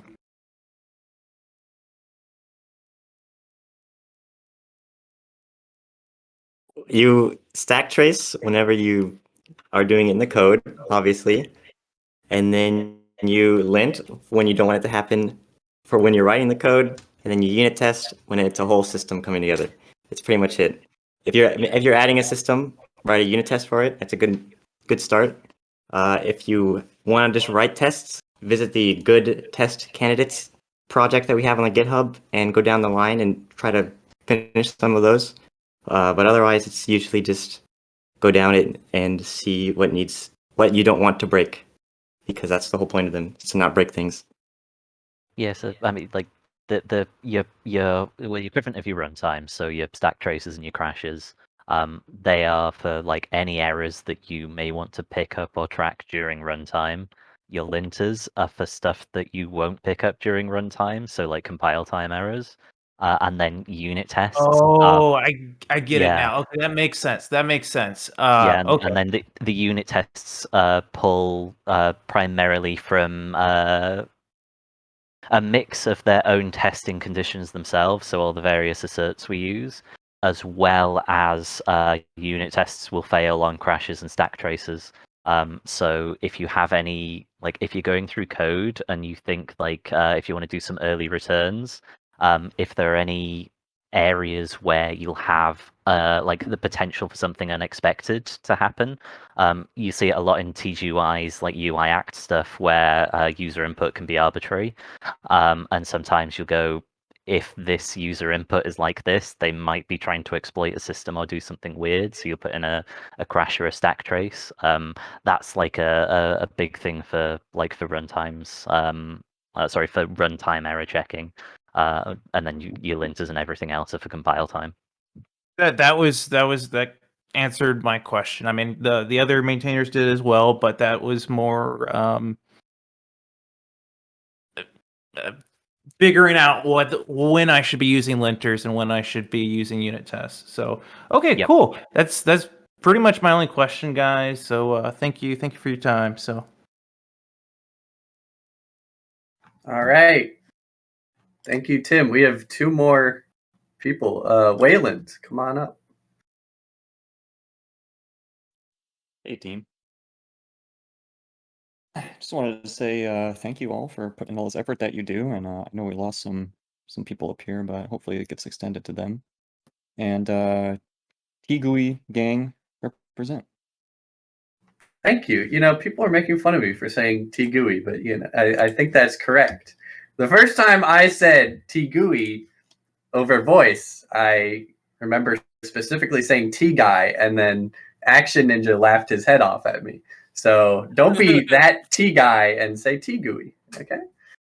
Besides, biomass, this is like the general theme of this meeting is just biomass, okay? So New Genetics uses biomass. We say TGUI. We add biomass as an Atmos thing. It's TGUI. It's T guy. It's not T guy, okay? And that's the one thing I know TGUI? it's not. It's TGUI, obviously. That's a mouthful. I don't know if I want to say that every time. Good. Good. Anyway, sorry. Wayland's already gone. In that time, we were making fun of, I guess, my fast pronunciation. How about we pull up Indiana Bones? Come on up, our favorite side and tag adder. Hi, is this working? Are we live? Yeah. No. All the cameras are no. It's all Mic check 1 2 pre-recorded. 3. Everything's on fire. Okay. So I wanted to talk about dynamic. How do we feel like it's standing right now? I think it got a lot better very recently. I've heard that it's not doing great on low pop. I actually don't think it's doing all too hot. I think because of Mothblox's absence, not keeping on track of the feedback, it's actually not in a very good state right now. Maybe we have to drag them back. Well, that's not happening. Yeah, fair enough. I guess we really need someone new, maybe someone who isn't a maintainer but should be, to take control. Someone who has worked on a lot of side antagonists and is interested in the game. Yeah, but I leave it like months at a time and just like drop whatever I'm doing whenever that happens. You know that's not a good idea. But yeah. Welcome to the team. Well, I we'd mean, be like- replacing someone who is gone with someone who will be gone. So I don't know if that's the best idea, but at the very least, we Replacing? need someone new looking at it. They're head coder now? Yes. Well, I just mean like generally for dynamic, it needs one person monitoring statistics and adjusting the weights and stuff like that. It seems weird to have it as an admin config, but it kind of has to be an admin and not a coder. In the end, it's a collaboration between admins and coders, but it's kind of like Well- I kind of want an admin to do it this time.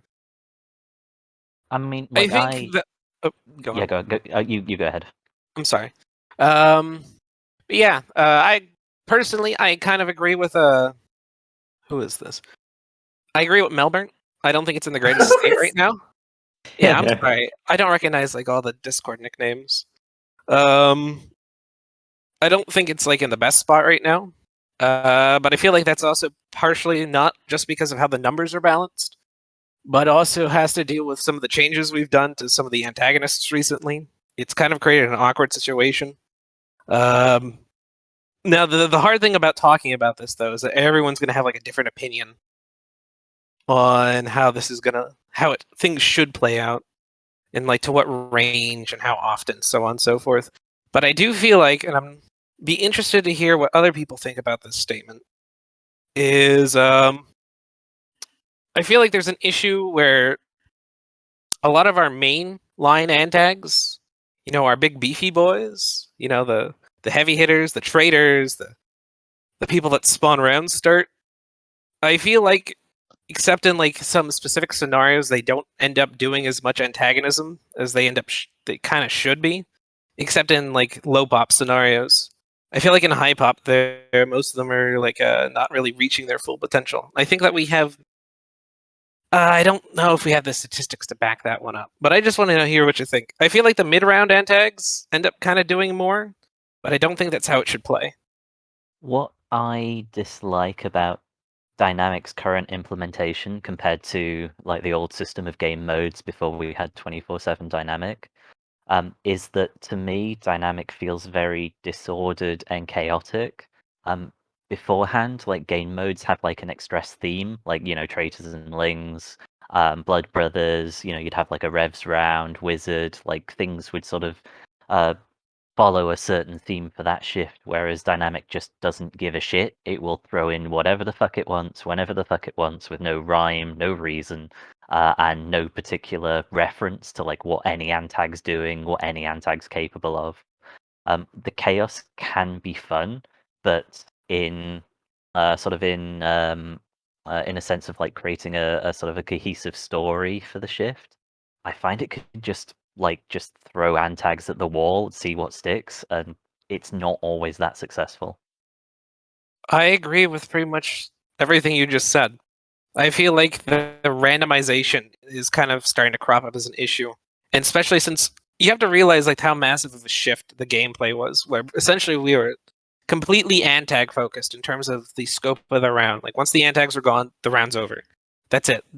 Their story was like the pinnacle of why the game, like the round would keep going. But now we kind of run into this issue where like we've backed off the antag's ability to kill people for good reason. Like D sword rounds start, everybody's dead. That's not a very good round. But I feel like it runs into the issue where a lot of traders focus on these objectives, like placing the little tracker beacons, or heretics like scraping by trying to get just like one sacrifice. When I feel like a majority of the players can't even like sack one or more people that don't die from some other cause. Meanwhile, like you have things like Blob that like people kind of just walk in and like they can probably win.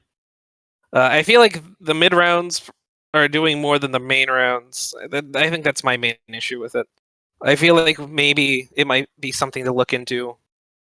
But the thing is that that's such a massive topic. Is just like the antag's impact on the round has kind of shifted. I feel like main round should be doing more to set the narrative. But we've been kind of pushing them away from doing that. Thoughts? I think this is specific to Progtot. No, it could be any of them. Really. Sorry, just my. Oh, It's sorry. just my comments now are specific to Progression Traitor. I'm not happy with Progression Traitor objectives that are like most vanilla basic bitch antag type. I think that I want to see people in the community after the feature freeze is over to come forward with ideas for like way better Progression Traitor objectives that are like interesting, interact with the shift more, have like way more consequence. Than what we've got, which is just like killing station pets and planting bugs in clowns' shoes. Like stuff like that is sort of a bit baby business and sort of distracts traitors from the act of traitoring. I have a general idea about dynamic. Dynamic is kind of like, okay, so now we're 24/7 dynamic, but what if, as an idea, we had a mix of rounds that were solo controlled by one major threat, be it, changelings, traders, the old 2015 yada yada, the classic. But we also mixed in dynamic rounds as well. And you didn't know whether it was a round that had one overarching theme. And I know, Timber, I'm like reinventing game modes. But what I'm saying is, we said, why don't we have dynamic instead of game modes? I'm saying, why don't we have 50% game modes, 50% dynamic? Nobody has any idea whether it's a game mode or it's dynamic. You could do that with a dynamic rule set, couldn't you? You could. Secret dynamic. I'm saying like dynamic in game modes, parentheses, dynamic is smarter. Because really all this comes down to is just, let's make dynamic more unpredictable. The problem with the chaos is that every round is a chaos where we throw in a hodgepodge of different antagonists and see what happens, which is, sometimes that is great. Sometimes that is really, really not that great. And it's just about making it smarter. I like that idea from the perspective of, could we have dynamic controlling game modes? So if you return to like the idea of themed shifts, so you've got your traitorling, etc., but instead of how it was with old game modes, you now have dynamic controlling, like the number of antags that are introduced, start, mid rounds, etc. Could that be like the compromise? Could that be like the sweet spot in the middle? That is what we're talking about here, and that's completely possible with how dynamic is made. I'm not sure though, because like, imagine Progtrot, like, let's just say that we have a current Progtot round where they're literally the only thing that spawns in. Unless like a specific like subset of players, which are usually the players that like, we kind of frown upon because they're so focused on game mechanics. Because they literally like, they have the slips, they have the anti-slips, they have the stun. They kind of they're the power gamers.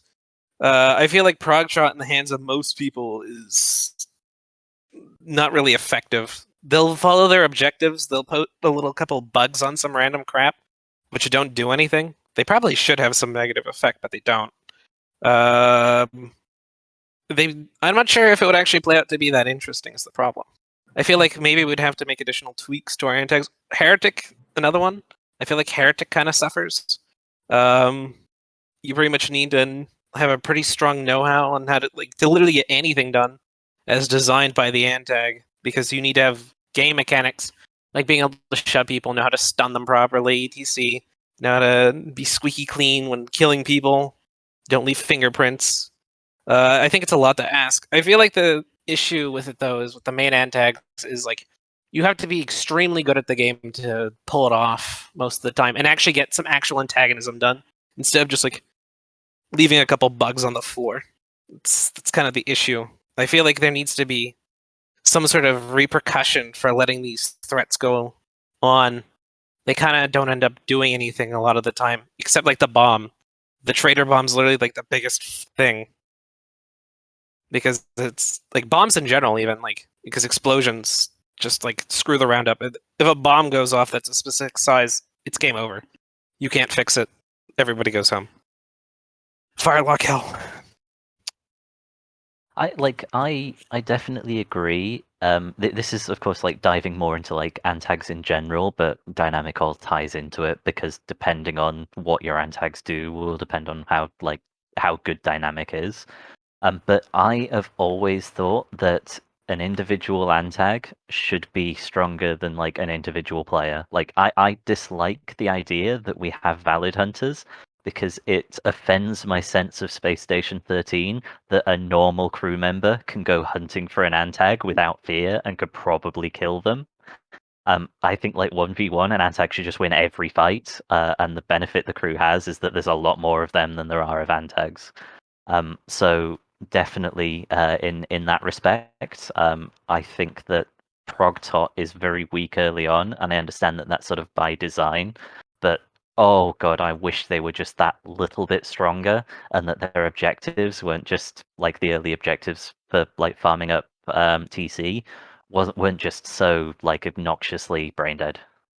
So I guess this is an overall kind of reaction to how things were, because the old times were like, one guy could server wipe if he was good enough, and we had some players who played long enough in the game to be good enough to do that semi-consistently, and the reaction was, let's lower the power of antagonists generally across the board.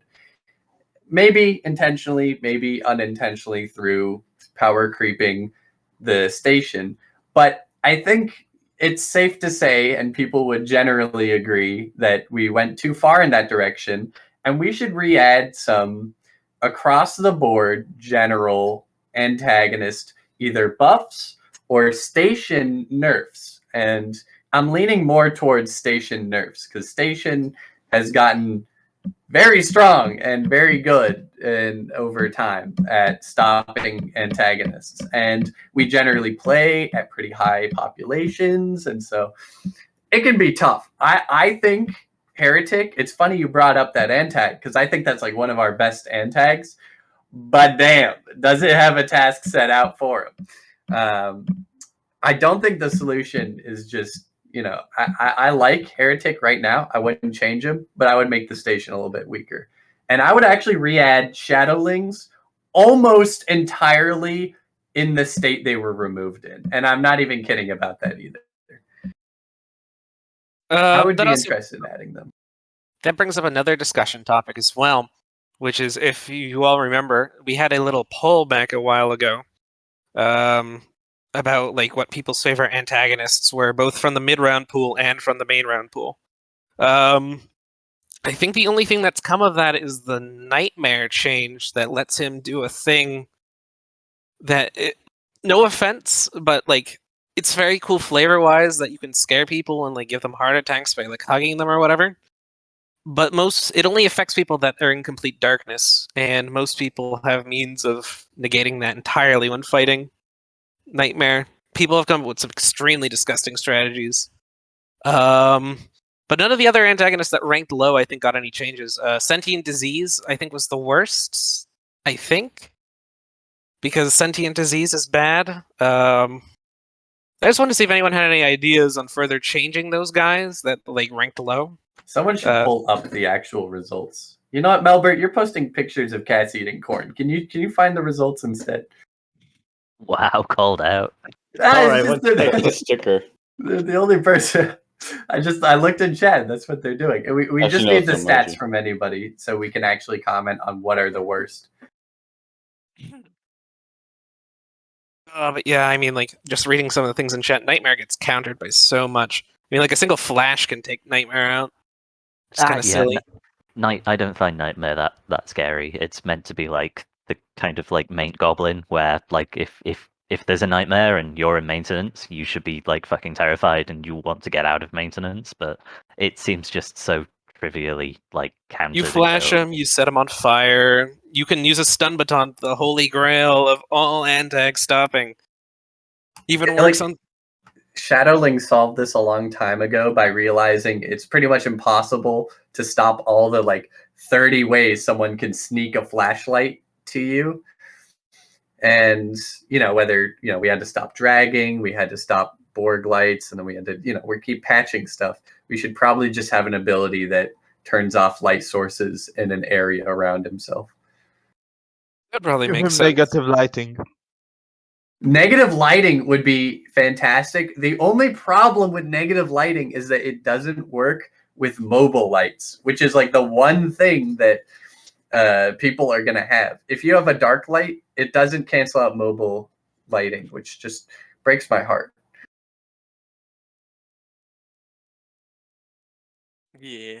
When it comes to stuff like sentient disease, I've always loved like the theme and the idea of the sentient disease, but the major downside of it is that one, it's really obvious. Like anyone with a med hood will see someone's got a disease, and if it's negative, you're fucked. And two, if there's just a virologist that shift who's decided to make any sort of like decent positive virus, you like the number of people you'll be able to infect tends to just be like nothing. I always thought it was weird that you could only have one disease at a time. Like, yeah, it's just yeah. okay. Why is that a limit? Is that just a and it's even worse than that. It's like arbitrary. If It's it's the arbitrary. You first can have come multiple first serve. diseases. You can have multiple. Yeah, stuff like face huggers and other diseases, transformation diseases. They all just stack with normal diseases. It's an arbitrary toggle. Is facehugger a Oh. disease? Yeah, the Yeah, if I'm correct, the xenomorph infection. It's a disease. It's Yeah, carried by the organ, but it's the disease.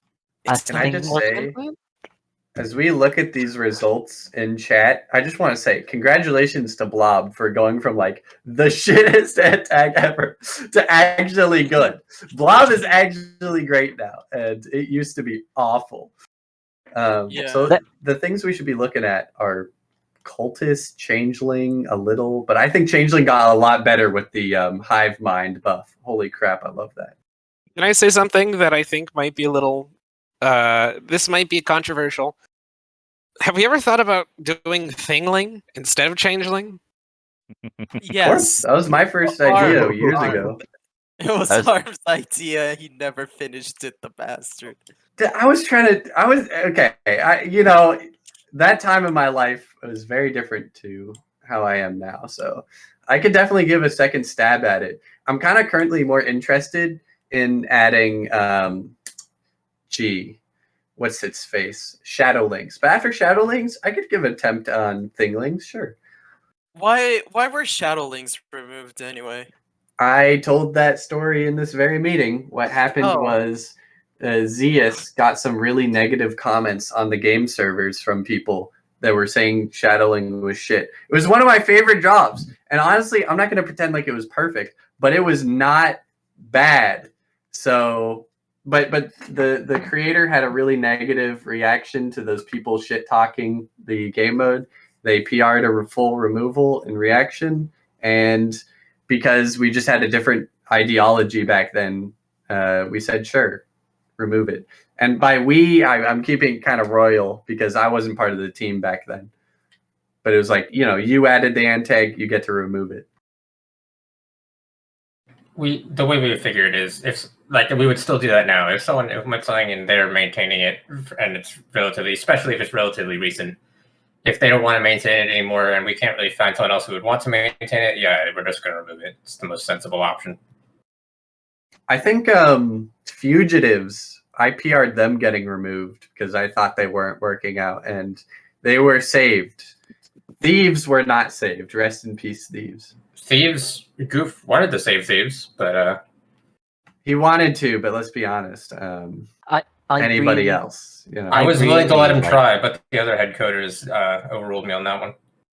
I really like Thieves, but I don't think Thieves are compatible with Dynamic. Like, I liked them because they were basically like a free antag. You could inject them into the shift, and that you knew that they wouldn't go on a murder boning rampage, but they'd still go around and cause chaos and drum up all the wonderful drama and stories that Space Station 13 is known for.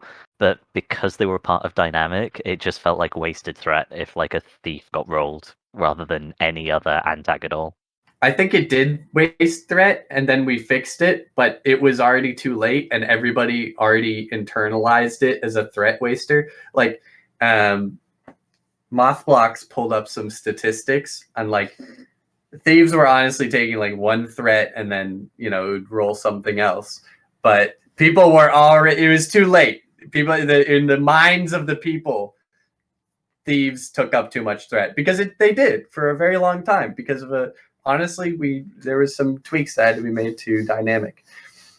And I'll pull up Cultist as one of the least favorite antags to play as from the list. That is almost purely because they are an actual complex antag with their own unique mechanics, their own buildings that they can create. A massive amount of teamwork's required. It's all very confusing, and they roll. Usually you don't get to be a cultist often enough that you ever get to really learn how that antag works. And that has always been an eternal failing of cultist, is that it's just too it's not too difficult, but it's the difficult version of Revolution. Revolution hard mode. Yeah, because Revs is easy. If you're a head rev, just get a flash and click on people, and if you're not a head rev, just get a like toolbox and click on people. Like you've got one side and the other side, and it's so easy and straightforward as a game Yeah. mode. I'm posting it. Oh God. Yeah.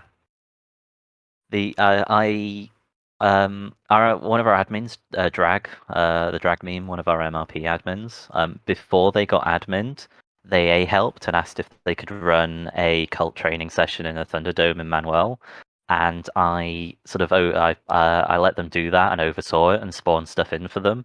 And the training session took like 45 minutes, and I think it just about covered everything a cultist would need to know.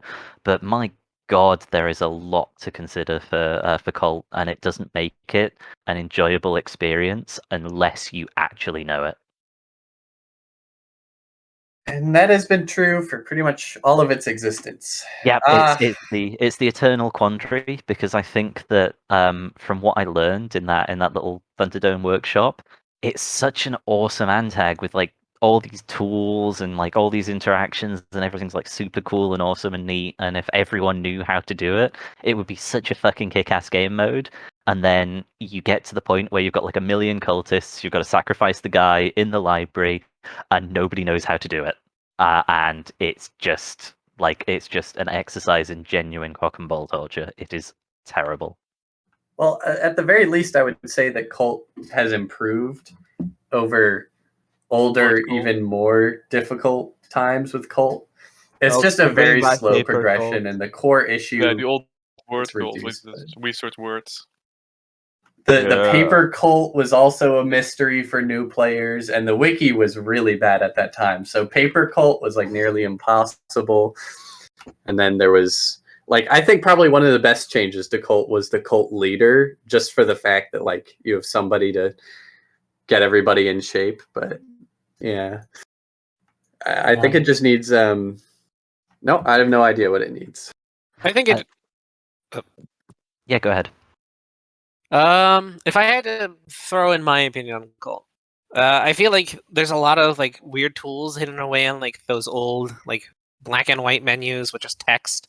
You don't really get to see what any of those runes do, and a lot of them are very important. It needs to be more streamlined. But the problem is, if you streamline it too much, then it just revs. So you have to strike like a nice balance of having the unique mechanics, but also just not being revs. But not being too complicated either, which I think it's just too complicated, and it doesn't really explain any of the stuff you kind of need to know anywhere in the game, or on the. I haven't read the wiki in a while, honestly. Maybe they changed it, but the wiki like kind of gives you the lowdown on what's going on, but not really the specifics of what you need to be doing, what you should be focusing, what magic could be useful in the scenario, etc. I would consolidate their tools probably. Yeah, just lower the amount of stuff. The general rule with conversion cultists, and why I hate to bring up shadowling again. People who get converted need simple tasks. With revs, pick up a spear and kill someone. Guess what? That's core SS13 gameplay. Anybody can do that, or fail at doing that, but make an attempt. With shadowlings, it didn't matter that they had to bring back to the main guy and do kidnappings because they had a ranged full stun, right? You selected the ability, old drop down came up because this is an old time, and then you clicked on the name and it would stun the person. And then that was enough time to take off their earpiece and put on I think it just was the earpiece and handcuffs. That's what it was. Handcuffs, earpiece, take to the shadow link. It was simple enough for people to do. Cult has never been simple enough for people to do. And I guess that kind of means that cultists who are converted need to play a lower role, while people who rolled for cultists need to have a higher role. It's just how you go about that is whatever you do, it's going to fundamentally change cult forever. I was actually just going to mention that. Maybe there should be something more of a hierarchy below just the cult leader versus round start cultists versus random guy you just converted who might not know how to do anything more than click spaceman. Here's an interesting idea. Why don't we let cultists elevate other cultists to higher levels, but only if they want to? or they can just stay with their lower role, which is like either cult-based defense or kidnapping or something like that. I mean, I think even kidnapping is like a little much, but at least it's one goal to do instead of like, oh, I gotta build a base and then construct armor and then write some runes and then teleport around, and you know what I mean, right? It's a lot for someone who just gets dragged into the role to do. Or you have different roles within the cult. A cult jobs, like, of course. Why didn't we think of that?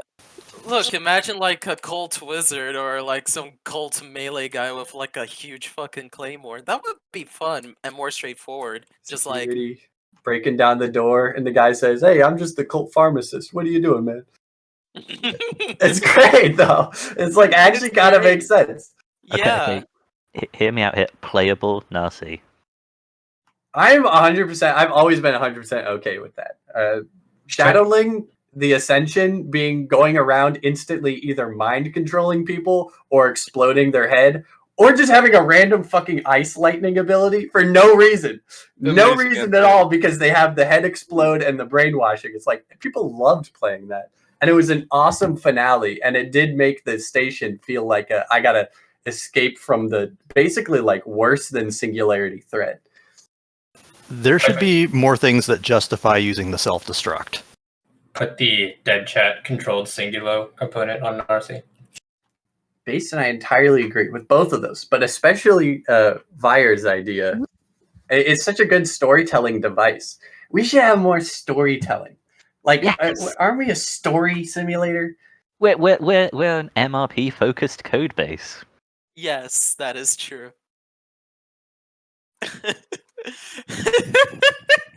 We have our goddamn mappers making maps where people are whining that they're too roleplay oriented. We're becoming RimWorld game devs. That's good. That's a good thing, okay? They have working genetics. So They have They have way better organ harvesting than we do. They don't just have working genetics. RimWorld has Atmos now. Well, okay, we kind of have them beat on that. Okay, if we don't have them beat on that, what do we have? We're gonna port instead of porting to SS14. We're going to RimWorld. Man, this really became the feature coder hour. That's okay though. I like the idea of finishing off a community meeting with just like throw some ideas out there. Look, we shit on feature coders, but they unironically help keep the game fresh. Like, it's important to keep the code base stable and that kind of stuff, but it's important as well to keep things fresh, to have new stuff, so old players can come back, find something new, you know? And not just be like routine and people expecting the same thing over and over and over again. That's the problem with like a multiplayer game like this. Yeah, I don't think it gets said enough that like the maintainer team, we love like new ideas and crazy shit being added to the game as much as we joke about feature coders. The reason we have a game in the first place is that so many people are willing to like code all these fun and awesome features and interactions for it. It's something that I think is a really good way to sort of sunset the meeting, is with a brainstorming session of all the cool shit we would love to see in the game. We just make fun of feature coders to keep them in line. It's true.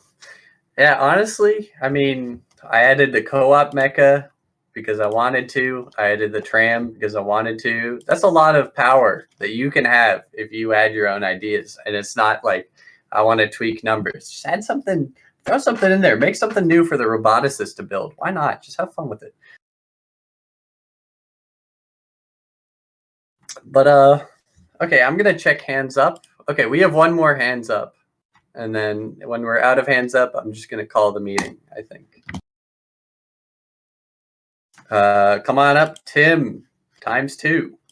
×2.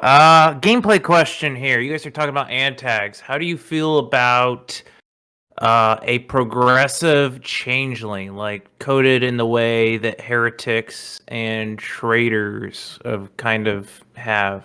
No changeling! Fiddle changeling! Yeah, I don't know. I mean, I like the idea of thingling, but I was never on board with progression with changelings. I know it sounds weird, but like they kind of, we need some kind of threat that is strong early and weak late game. And changeling kind of just feels in a perfect medium. I feel like Changeling's kind of too weak. I feel like unless you get that stimulant thing, it takes one stun baton and the Changeling round is over. Not after the hive mind change. Now hive mind means you can meet up with your homeboys and do some good old fashioned killing in a lightless med bay, as God intended. It's great. I don't know. I'm very happy with Changeling. It's hard to convince me. Do you that they need remember progression. old version of Changeling from like almost like 10 years ago, basically, where you, instead of absorbing people's DNA by clicking on them, you actually had to like choke them out to fulfill that objective? And I think they were a lot more dangerous than it might have been the version of TG I was playing on, but they had like a death sting too, I believe. Yeah, that's let's just be perfectly clear. The reason why old Changelings were the scariest and most broken piece of shit you could ever come across is because they had two broken things. Death Sting, which just induced death. Like that's just I don't know what to tell you. It just kills you, right? And then somehow stronger than the Death Sting was the Parasting, which just instantly muted you, stunned you for a ridiculous amount of time. Yeah, it was a you paraffin. could chain An infinite paraffin.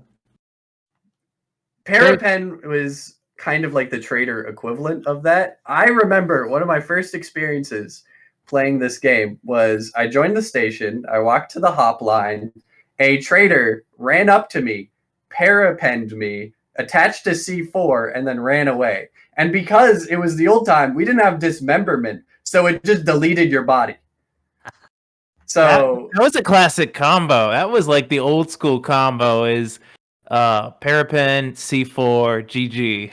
I mean, there was definitely paranoia back then, but I don't know if I felt paranoia in that moment or I just felt like somebody ran up and insta-deleted me. But and then, there's no removal for C4 back then. It got so crazy that if someone saw you pull out your pen on the sprite, they instantly assumed you were going to try to do that, and they just kill you regardless. Oh my god, that reminds me. Yes, I had a gimmick that got me killed so many times. Yeah. You ran around as a naked fly with a pen, and then you would just tiny prick people. And my name was Mosquito, so it's just like the mosquito pricking people, but they kept calling Changeling. It's great. Okay, so maybe not Changeling, or maybe in order to do that, Changeling would have to be much stronger, something along those lines. What about for something like spiders? Like I've always thought this would be a really easy change to make, but we're in a feature freeze. But instead of them just spawning as adults for their eggs, spawn them as the skitterlings or whatever they're called, the little baby spiders. Spiderlings. Yeah, spiderlings, the baby ones you can squash. But that's in a way you're basically sort of making them progressive, where there's a little bit of a time limit before they turn into adults. It's like Xenos in their larva form, kind of. Yeah. So I guess maybe someone else wants to speak up about this, but I feel like adding progression to a mid-round antagonist is already kind of weird. Yeah, the downside with progression antags is always that our shifts have a limited amount of time in which an antag can really like impact it before the shift ultimately ends and everyone calls the shuttle because they're bored or they want to roll antag themselves. So I am generally resistant to mid-round progression antags purely because they need to start powerful so that they can have an impact there and then, and that's sort of the point of mid-rounds. I remember a suggestion long ago that mid-round traders should be like old traders, while round start traders should be progression traders. I remember That this sounds a like a long good time idea, ago. actually. No. Reasonable.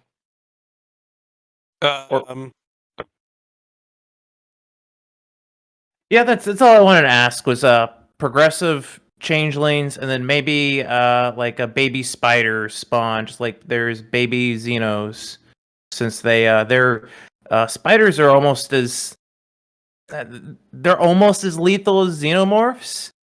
Probably on the like threat level, Xenos being a 10, spiders are probably like a 7. They could snowball pretty easily. Most of the times they destroy the station pretty well. So No, I'd say that spiders are worse than Xenos. Xenos are worse. Like I think if you want Xenos are worse. to get rid of spiders, you just remove a tile and let the air out, and spiders. Actually, if I could speak, since I am pretty much the only person who has touched spiders in the last years? Question mark. So about the baby spiders, those little baby spiders you see crawling around the station aren't mobs at all. They're They're still actually effects? items. Oh. Yeah, Yeah. I mean, like, they're like objects. My bad. They get spawned from botany, right? From the pests. If you Yeah, mutate those it. aren't mobs. Those little babies, they aren't mobs. Oh, really? 'Cause They're I little, think they're they little step moving on 'em. structures. They don't vent crawl at all. They just teleport, I think, to like some random connected like vent every time they touch one. Now, technically, you can apply basic AI datums to structures, but also, like, why should they be structures? It's stupid. And It's because I shit. didn't want to touch it. That it is kind of shitty. Just like how facehuggers are actually just items. They're fucking masks. Yeah, true. Yeah, True. it's pretty base. But at least that makes a little sense, you know, There- like masks. They gotta There's sit on your there's actually a lot of bugs with facehuggers if you look at the issue tracker. And I'm sure there's the same thing with spiderlings, but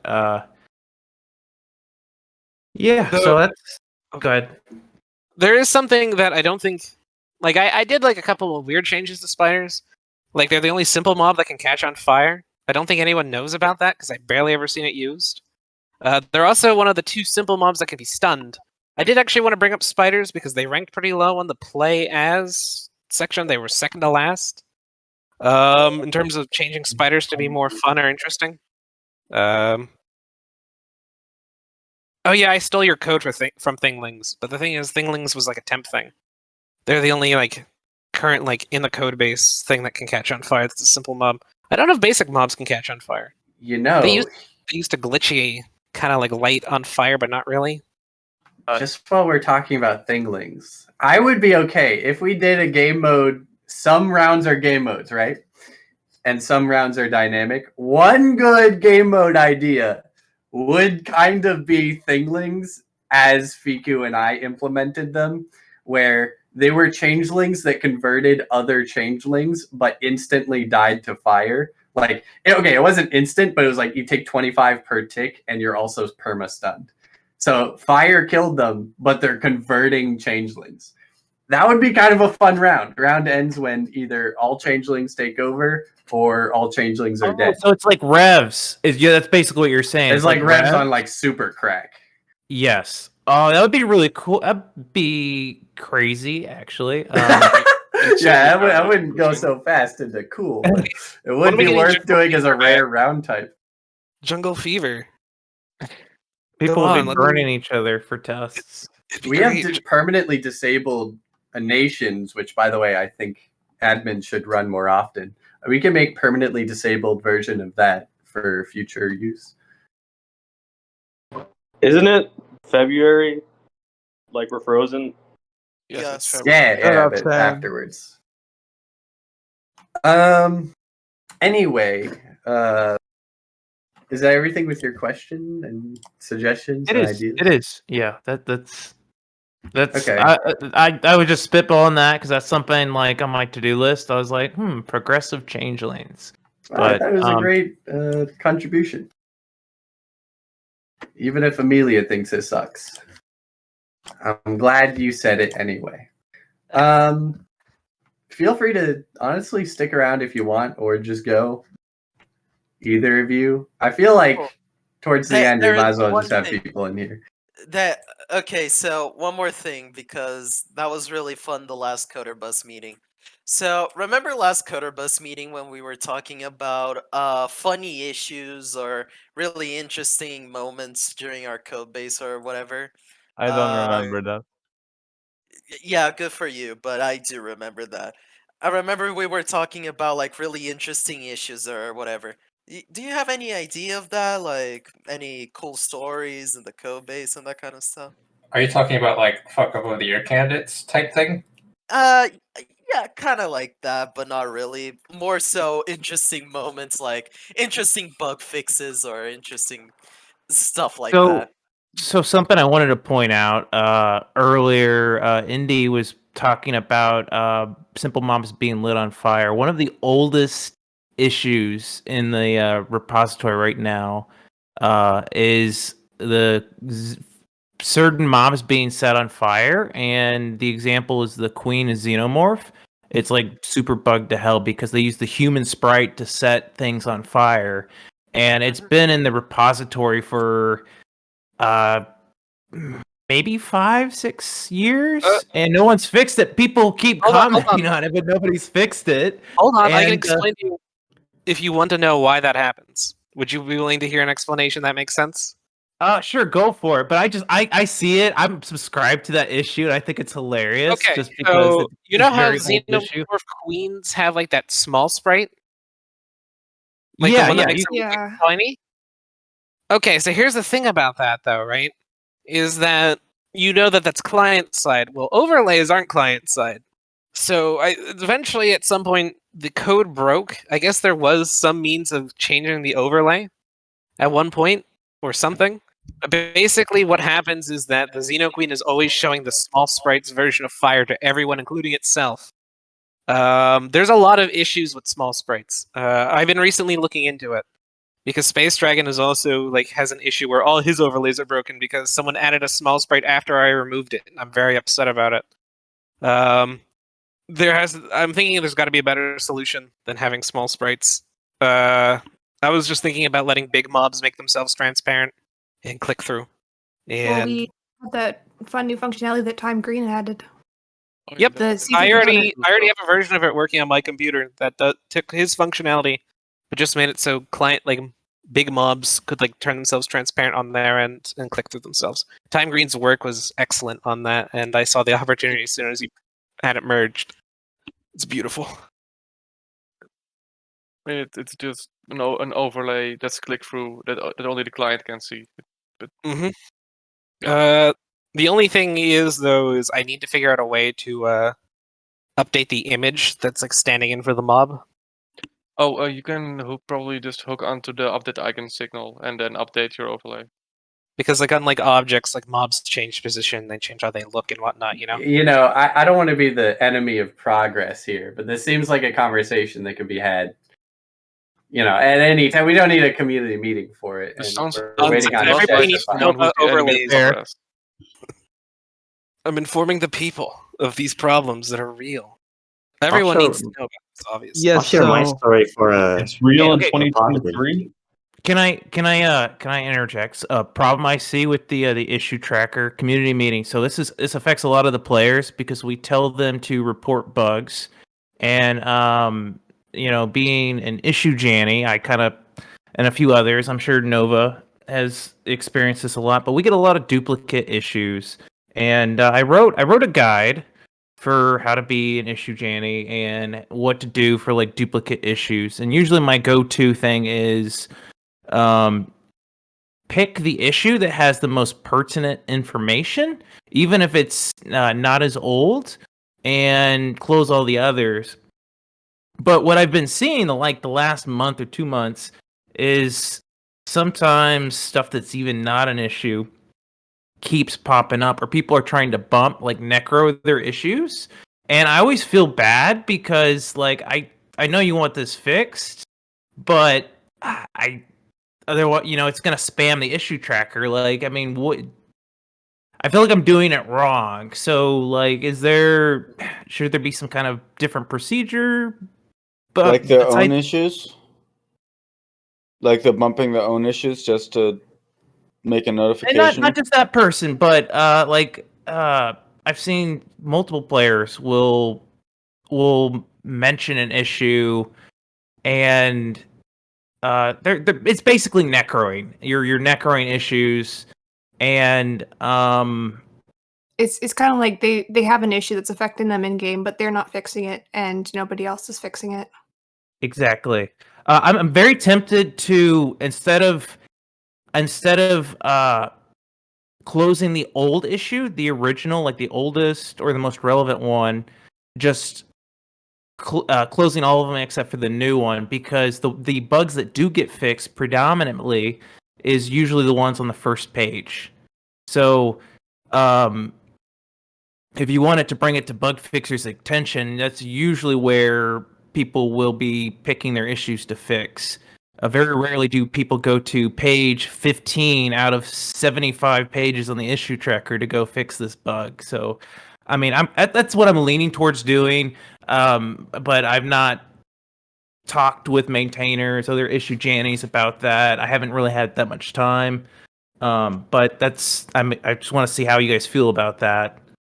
So one thing I'll say right away is that if you close a bunch of issues just for the sake of getting them off the tracker, you're going to end up making MSO mad, and potentially rightfully so.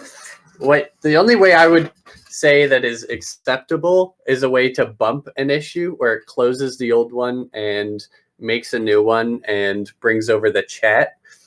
Because, hey, at least that would bring it back to the front page if somebody wants to revive a really old issue. But beyond that, you run into some risky behavior with closing those issues.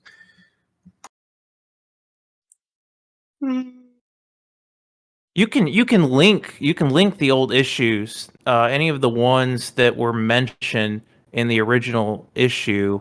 So I mean, maybe not the discussions themselves, but if you add the issue number, the PR number, and yeah, I mean, it could still be done. It's not like you're losing the information. It's not like the other issues are getting deleted and they're lost from time. But I could see it from the more like the Xenofire thing. Like if that got closed, I'm sure there's like Oranges and some other people are following that, and they would be kind of annoyed actually. But for a vast majority of issues on the issue tracker, that's not the case. Most of them are niche, tiny things that seem to keep popping up. Like I think one was the wheelchair one was a recent example. If you slip while you're on a motorized wheelchair, it like breaks wheelchairs, it breaks skateboards and stuff like that. And that's just a recent example. There were a few other ones, but yeah, no, I was just snowballing ideas for what to do here, and I kind of feel bad for the people who, the players that do create this, when I have to tell them like, sorry, like good A for effort for trying, but now I have to close your issue report that you spent all the time writing. So Sucks. If the conversation has dwindled, I can reintroduce some flames to the fire here. Yeah, go ahead. The progression trader and its consequences have been a disaster for the TG station codebase. What is the point of progression trader exactly? What are antagonists in the eyes of the codebase, and what is the purpose of having antags? Antagonists genuinely exist to create in-round stories and to create conflict and give players a sense of unease and give and have the ability to circumvent some of the rules, like no random killing, or yeah, mostly no random killing. No making the station inhospitable, in order to add flavor to the round and continue things. Progression traders, I believe, don't necessarily fall in line with antags being storytellers or antags being threats, considering that progression traders, in order to reach their quote unquote end game, even though they have objectives now, reaching their final objective, all they're really doing is going around and slightly harassing a few people, maybe killing a pet or two, planting bugs that don't necessarily have any real major influence on the round. And if we want to look at traders, especially as storytellers, would pro roleplay systems like the and now this is when I get people yelling at me. Would roleplay systems like the Op4 system, where a trader can work with an admin in order to get a specific set of objectives, would that be something that the code base would be interested in? It was a bit of a rambling, but we need to talk about this. Not Op4. The system that allows a player, a person who rolls trader, to say, "Hey, I would like to do a gimmick where I chop up people and feed them to other people," or I would like to do a system or a gimmick where I'm going to try to kill all of command and then replace them with monkey humans or something, you know? Just Wouldn't that giving. be You just press F1 and type something. Yeah, you have to be an administrator thing, wouldn't it? You just talk to the admin, do a TC telecrystal trade. I mean, that's pretty common. I just I feel like you should, if you have a goal to do something like that in a round, you should be able to do it. Like simple Would the as. system being in place help incentivize it, though, is my thought. Because we don't, talking as an admin broadly, we don't get a help saying, "Hey, I want to do a gimmick." Oh, fuck you, Stan. Fuck you. Shut up, Player Stan. issue. So you're wanting, okay, let me understand. would You're like- wanting to make that an objective, basically. Like, can we code that as an objective? Like, Can hey, we code players choosing their own objectives? Just thoughts. Ah man, Are you I hate that personally. But go ahead, saying sorry. that they should be getting like TC and reputation for that? No, just an alternative. I mean, you can already kind of do that if you ask for like custom antagonist and then you ask for an uplink. But maybe that's an argument for going out of progression traders. I hate the idea that It is progression a discussion traders. that I brought up I believe I brought up in a code meeting, and or in a policy meeting, and said that's a code thing, and I'm not sure. so what jumps to my mind when you're talking about this is, so our current progression issue for missions basically is how I would try to tackle this is you would have a who you're targeting, the command, pick the assistant, whatever, and then like maybe how you're gonna kill them, what item, frying thing, maybe give them different options, and then make it modular, make your objectives modular, and like I would love to see more stuff like cutting the wire to a department's APC or something like that, or draining I would love to see more objective stuff that isn't just kill Ian like every fucking round. That gets old, but I think that you'd have to change a lot of the objective code to be able to do that, because most of it is not like, to make it modular like that would be Well, my thought would having it be, hey, you have an antag, you can go into a normal trader route, or if an admin's online, you've got the option to say, hey, I would like to write down 3 objectives, and an admin can say, sure, go ahead. Honestly, That's here's just a the thought. opinion. I don't think this needs admins. I think this just needs good players. And I would trust the player base enough to moderate their own kind of situation with that. Yeah. With the caveat being, if you have a shit setup of trader ability or objectives that is just like boring garbage, then that could even be a case for admin intervention. But just for the idea of presenting, it wouldn't be. do it. It wouldn't be like, let's saying like, hey, I would like to, you wouldn't be filling in like a what's it called? When you write a word and it's like a fill in the blank. Yeah, it wouldn't be a fill in the blank. It would be like just 3 total custom objectives for the players. I guess my question is, That's just what's a thought. stopping them from doing it now? Yeah. What is stopping them from doing it? It's not stopping them from doing it. It's an incentivization thing. Yeah, I think not quite what's stopping them, but I don't think most players realize how trivially easy it is for anyone with admin privileges to set up custom objectives. Like it's just a matter of course. It's incredibly easy. having a dedicated interface, like on the traitor panel, to say like I reject your like the game's reality, and I'd like to substitute in my own 3 sort of objectives, and then push a button and have that like automatically fly off to the admins online, who can then just tick a box and say yes, similar to how you can do like station naming and stuff like that. Is that sort of what you're suggesting? Yeah, that is something like what I'm suggesting. So not specifically the same as Op4 that you'd see on Skyrat or something, but And more then along the lines of letting an admin pick the TC cost for those objectives, maybe if they like them or something. But Timber's right. You would probably use something like the station name. When the captain spawns, they can pick the station name and send that to the admin. But that might be fine for TG, but like for other downstreams, don't you think that would be kind of, I don't know, tedious to be offloading that to the admin? You can disable that stuff downstream. We don't even consider downstream. Fair enough. Will brings we up a don't good care. point that it really shouldn't require admins. That's what exactly what I'm realistically thinking, it shouldn't. Cattle. But the issue on TG is the fact that MRP. antags have full freedom.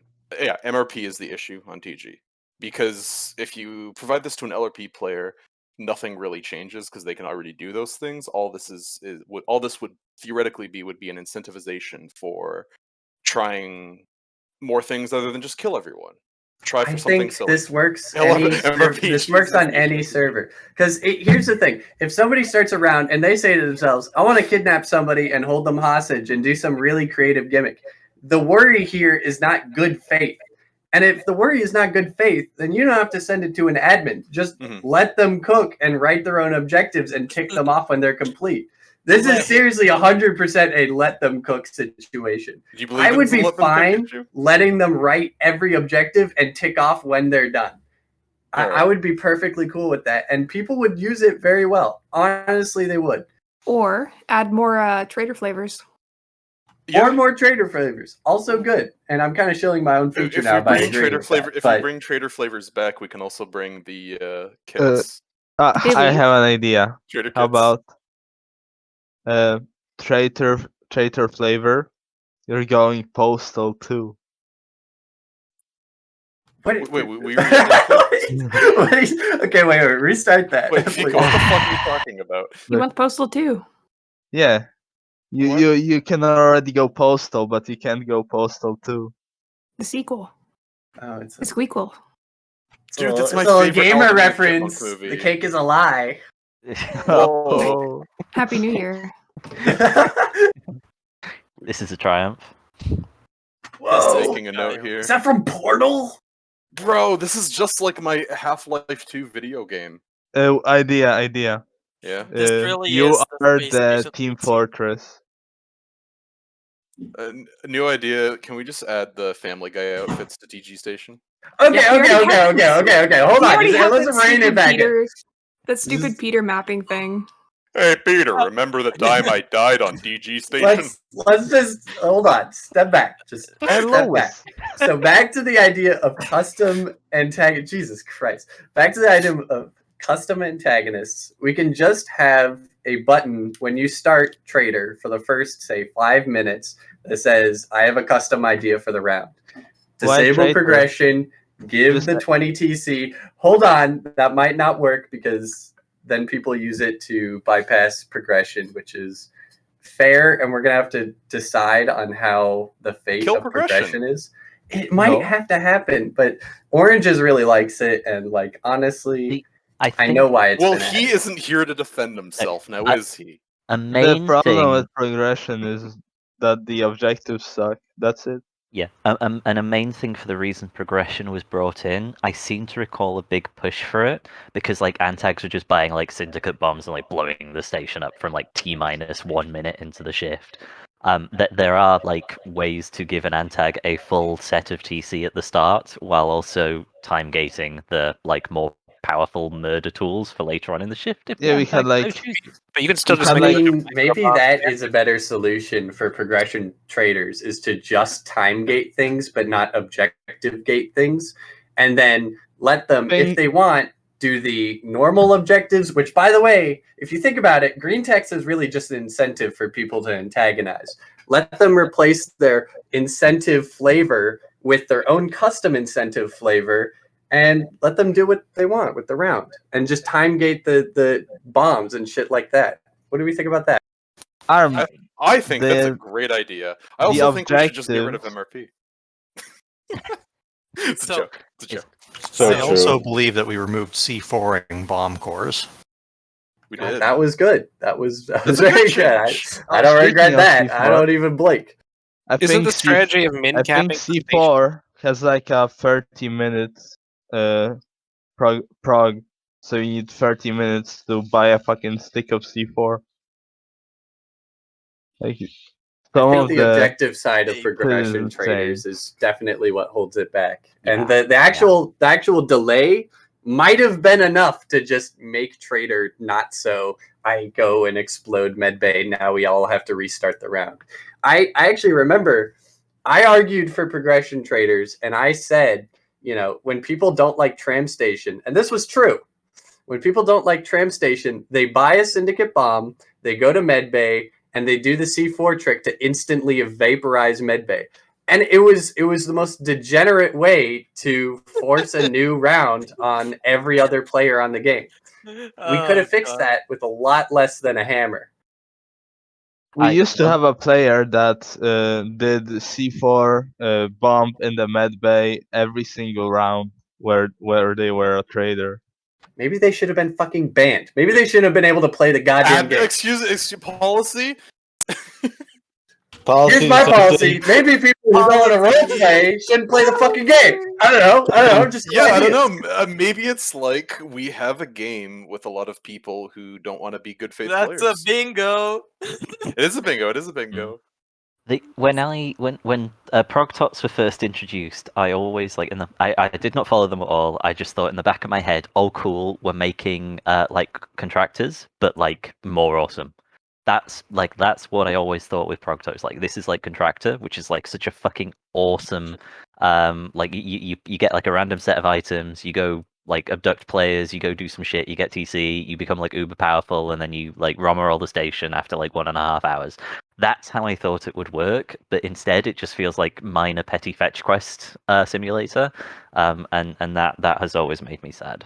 The current prog-tot mindset, the grind set, if you will, is to do absolutely nothing for an hour and a half aside from being like the silliest little joker and mildly ruining people's days, and then you turn into the sequel to Death himself and obliterate the station. It's funny. You can get to the final objective without ever hurting someone or interacting with the round as a whole. And it's not an issue with the objectives presented, it's an issue with saying, hey, let's gate a big thing behind a lot of smaller things, because people wanting to get to the big thing are always going to do the easiest small things. You're never going to see a player, especially on Manwell, you're never going to see a player go and say, hey, I'm going to take the assassination objective. Yeah. argue Special most guest, players like that. by the way. We now have our wonderful 1/3 of the head admin triumvirate, which actually For now now. saying that Sand's also here. So we have Spook. Go ahead, Stan Spook. is actually supposed to be here, but I've been talking to Mothbox about this from a dynamic perspective, and I really like prog-tot, but from a dynamic perspective, the big problem it has is that it's not a replacement for trader in terms of how dynamic handles antags, because every single prog-tot that we push in through dynamic, it's all traders are light rule sets in dynamic. We previously had the issue where something like 80% of all dynamic pushes for light antags were traders, but every single prog-tot is a potential round-ending antag on their own. Previously, with old traders, if we pushed in a trader, they could murder bone if they were good, or they could drop a bomb or whatever if they knew how to do so effectively, or they could just drop one. But if we push like 3 prog-tots now, there's a decent chance, as Chesh says, one of them just decides to sit still for the entire round and then comes back later with Romarol or with becoming a dragon, or they just walk into the bridge an hour in and make everything much worse. So we don't really have that equivalence, especially for mid rounds, of the really simple, light, low power but normal antag that Trader used to fill. all could- antags are all antags essentially are time bombs. Yeah. They get worse as you leave them alone. You can't treat any. I remember my first. Oh boy, anecdotal evidence. But I remember my first trade round ever on. I think it was Sybil. I try to kill the Hoss. I'm very obviously a new player. He laughs at me after batoning me into the ground, takes my uplink, calls me a nerd, and throws me out of the brig. And then I just spend the rest of the round, I think, doing botany or something. But that can't happen nowadays because traders nowadays are time bombs, and at some point they will destroy the entire station if left alone. Especially now that they have the insta max cap objective and summoning threats, and it's especially with dynamic, which is its own issue. You know, you'll hop on Manuel or Sybil at low pop and see, oh boy, there are 10 people and 7 of them are traders.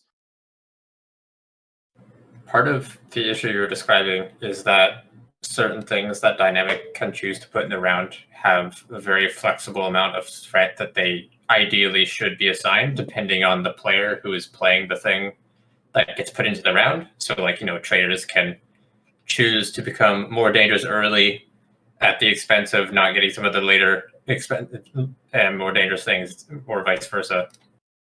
It perhaps would be partially helpful for dynamic to make it so that what a trader buys with their TC affects threat generation.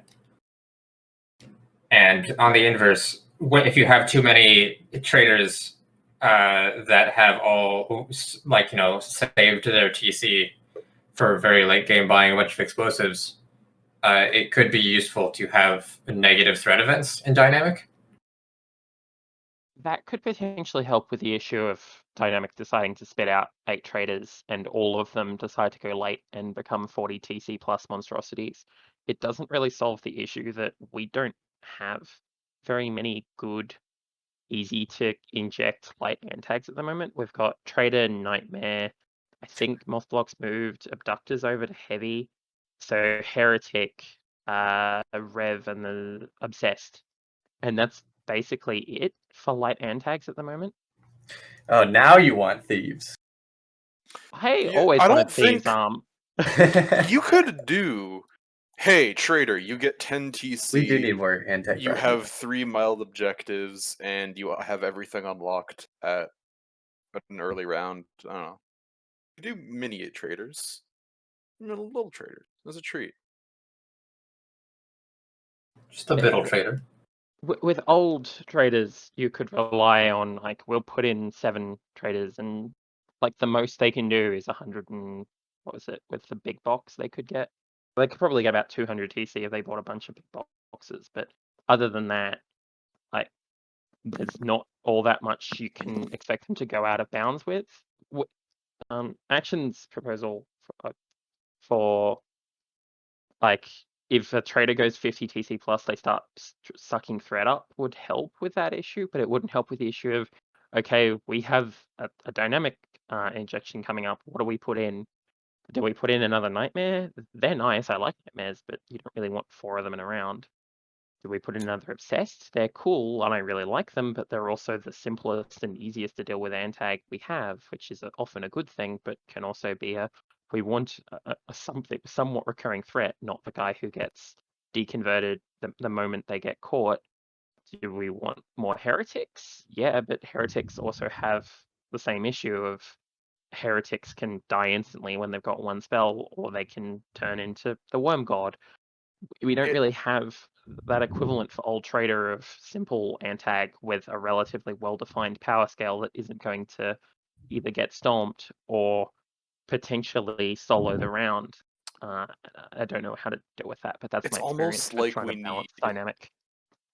It's almost like the crew needs like more things like syndicate invasions. A bunch of portals show up. It's like, oh, it's syndicates. If a player is in control of the role, I feel we shouldn't be limiting their power. We shouldn't be forcing them into a minorly limited role that has a very limited power scale, like you're saying that we need something for. If you want to do something like that, have an AI run the mob, be the threat, but players should not be forced into such roles, in my opinion.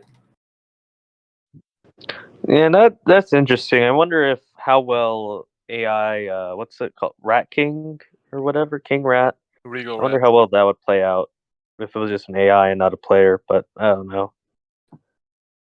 I don't think it really does much when it's AI controlled. When the player controls, it's actually one of the more threatening things that could spawn round start. That's true. The thing about Go ahead, that Piku. is Say what you need to say. No, I can't. What's up? You're being obtuse. Okay. When Yeah. when a thingling spawns, right? A thingling spawns. Can we make it play this sound? What sound? What? No, that was closed as a PR. That's already been You're asking me a question that's been answered weeks ago. No, but that was for the other changeling. What was that? What? This doesn't even make Is it sense. fucking scorn?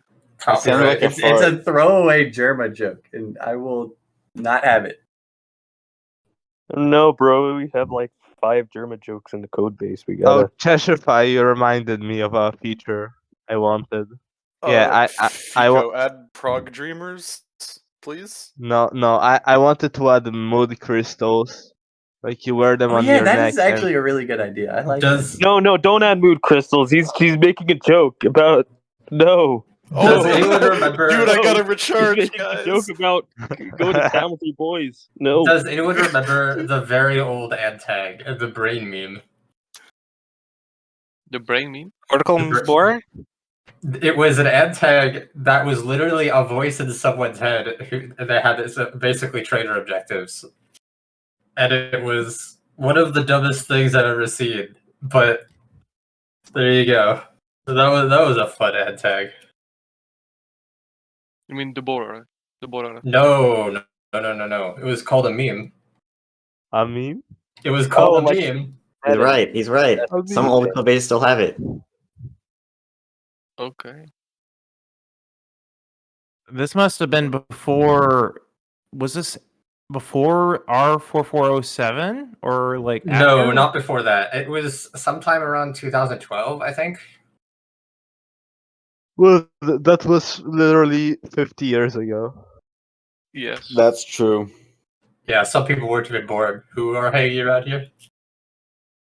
That's like half our playlist. How long has this meeting been going on officially? 2 years. Like two. We gotta wind down, I think. 3 hours or so. 94 hours. 3 spanking hours. Please don't say that. Don't say spanking anything. That's gross. Yeah. But we gotta wind down a little bit. I'm not I aware think of any generally spanking. more antag variety would be really, really appreciated. Obviously, just more content would be nice. The mapping march. What was it? What was the official name? The march into mapness. I mean, that's just who doesn't love that? Wait, Armhulin, you're asking for more content on a feature freeze. Okay, well, so after the feature freeze. After March the will only- feature freeze. We'll only accept features. We're blue balling everyone. Exactly. I mean, No, not exactly. Figuratively. You're not blue balling. You'll be basketballing everyone soon. But we do need to wind down. So, but if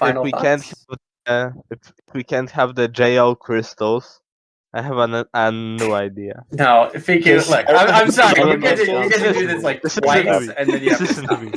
Listen to me. You were already pushing it with the postal too. That was not okay. No, so, any ideas? Any final thoughts? Not from Fiku. No, listen. No, final thought. Eminem, get up here now.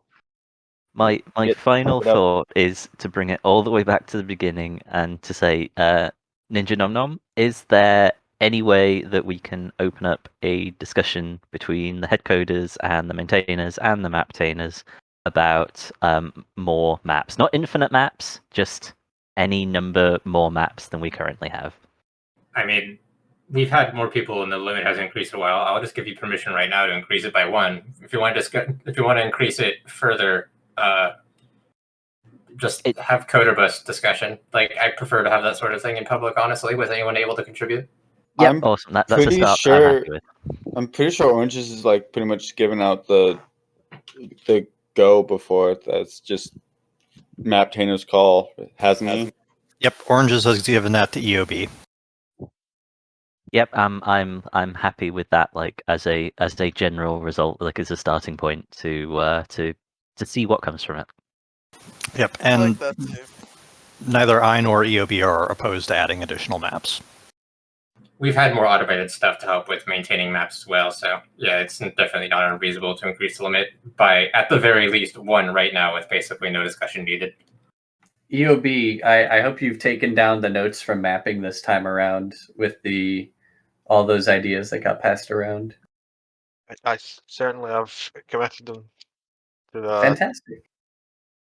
It's super cool. Like I'm happy that there was like a big mapping focus this meeting, because I mean, like alongside spriting, it's like a third of what makes like the codebus so great, like the mapping team, Yeah. the spriting teams in the background. So highlighting the work that everyone does is like I am very pleased that we spared the time to discuss things in such depth.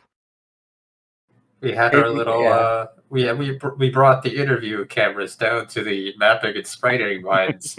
And we gave a little shine to the little monkeys under the Yeah. stage. You know, we gave them a little spotlight. It's good. Are I They're gonna great. dunk you if you call me a little monkey? No, get back in the pits. Yeah, he's a big monkey. It's okay. You're a big monkey for you. Yeah. So, how about that channel to replace the feature mapping request? We can make it a we can make it a forum. So when do we start on it? Ooh, a forum. Yeah. Honestly, you know, it's on EOB's radar, and I'm sure headmans are perfectly fine with making those changes. If headmans can't change something to a forum, because I mean, between you and me, and let me check if MSO's in this call. One second. Between you and me, MSO, he does love his permissions. So I'm telling him. if you have to ask him to change it to a forum, that can be done whenever. So I think it needs to be a new channel, but like there's only one message there, so it's not really a big loss if we remove the current featured mapping and then just rewrite it as a forum with threads. You mean God, that goofball picture. Remove goofball soapbox. Why does that have to be the last message in feature mapping request? It's so bad. then you broke motherfucker. People got bills to believe pay. Respect it. Goof killed feature mapping. He Literally poisoned slaughtered the an well. entire channel. Poison the well. Yeah, He unironically did poison the well. I'm So not someone joking. goof bed, quick, put it on the thing. Okay. Now That's we can add like a new bingo, HUD. I think. We can add a new HUD item, right? We can add a new HUD item to It's service time to close this. the service HUD, and then when you wear the service HUD, you see people like this. Where? Oh, This. okay. All right, Timber, just please click end. Yeah. Kill him. I'm sick today, and I need to make some soup. Admins kill him. Timber, everyone click for end the attending. meeting. Look, Thank you everyone. it shows for you their attending. mood. Goodbye. Shows you their Kill mood. it, You're a kill service. it.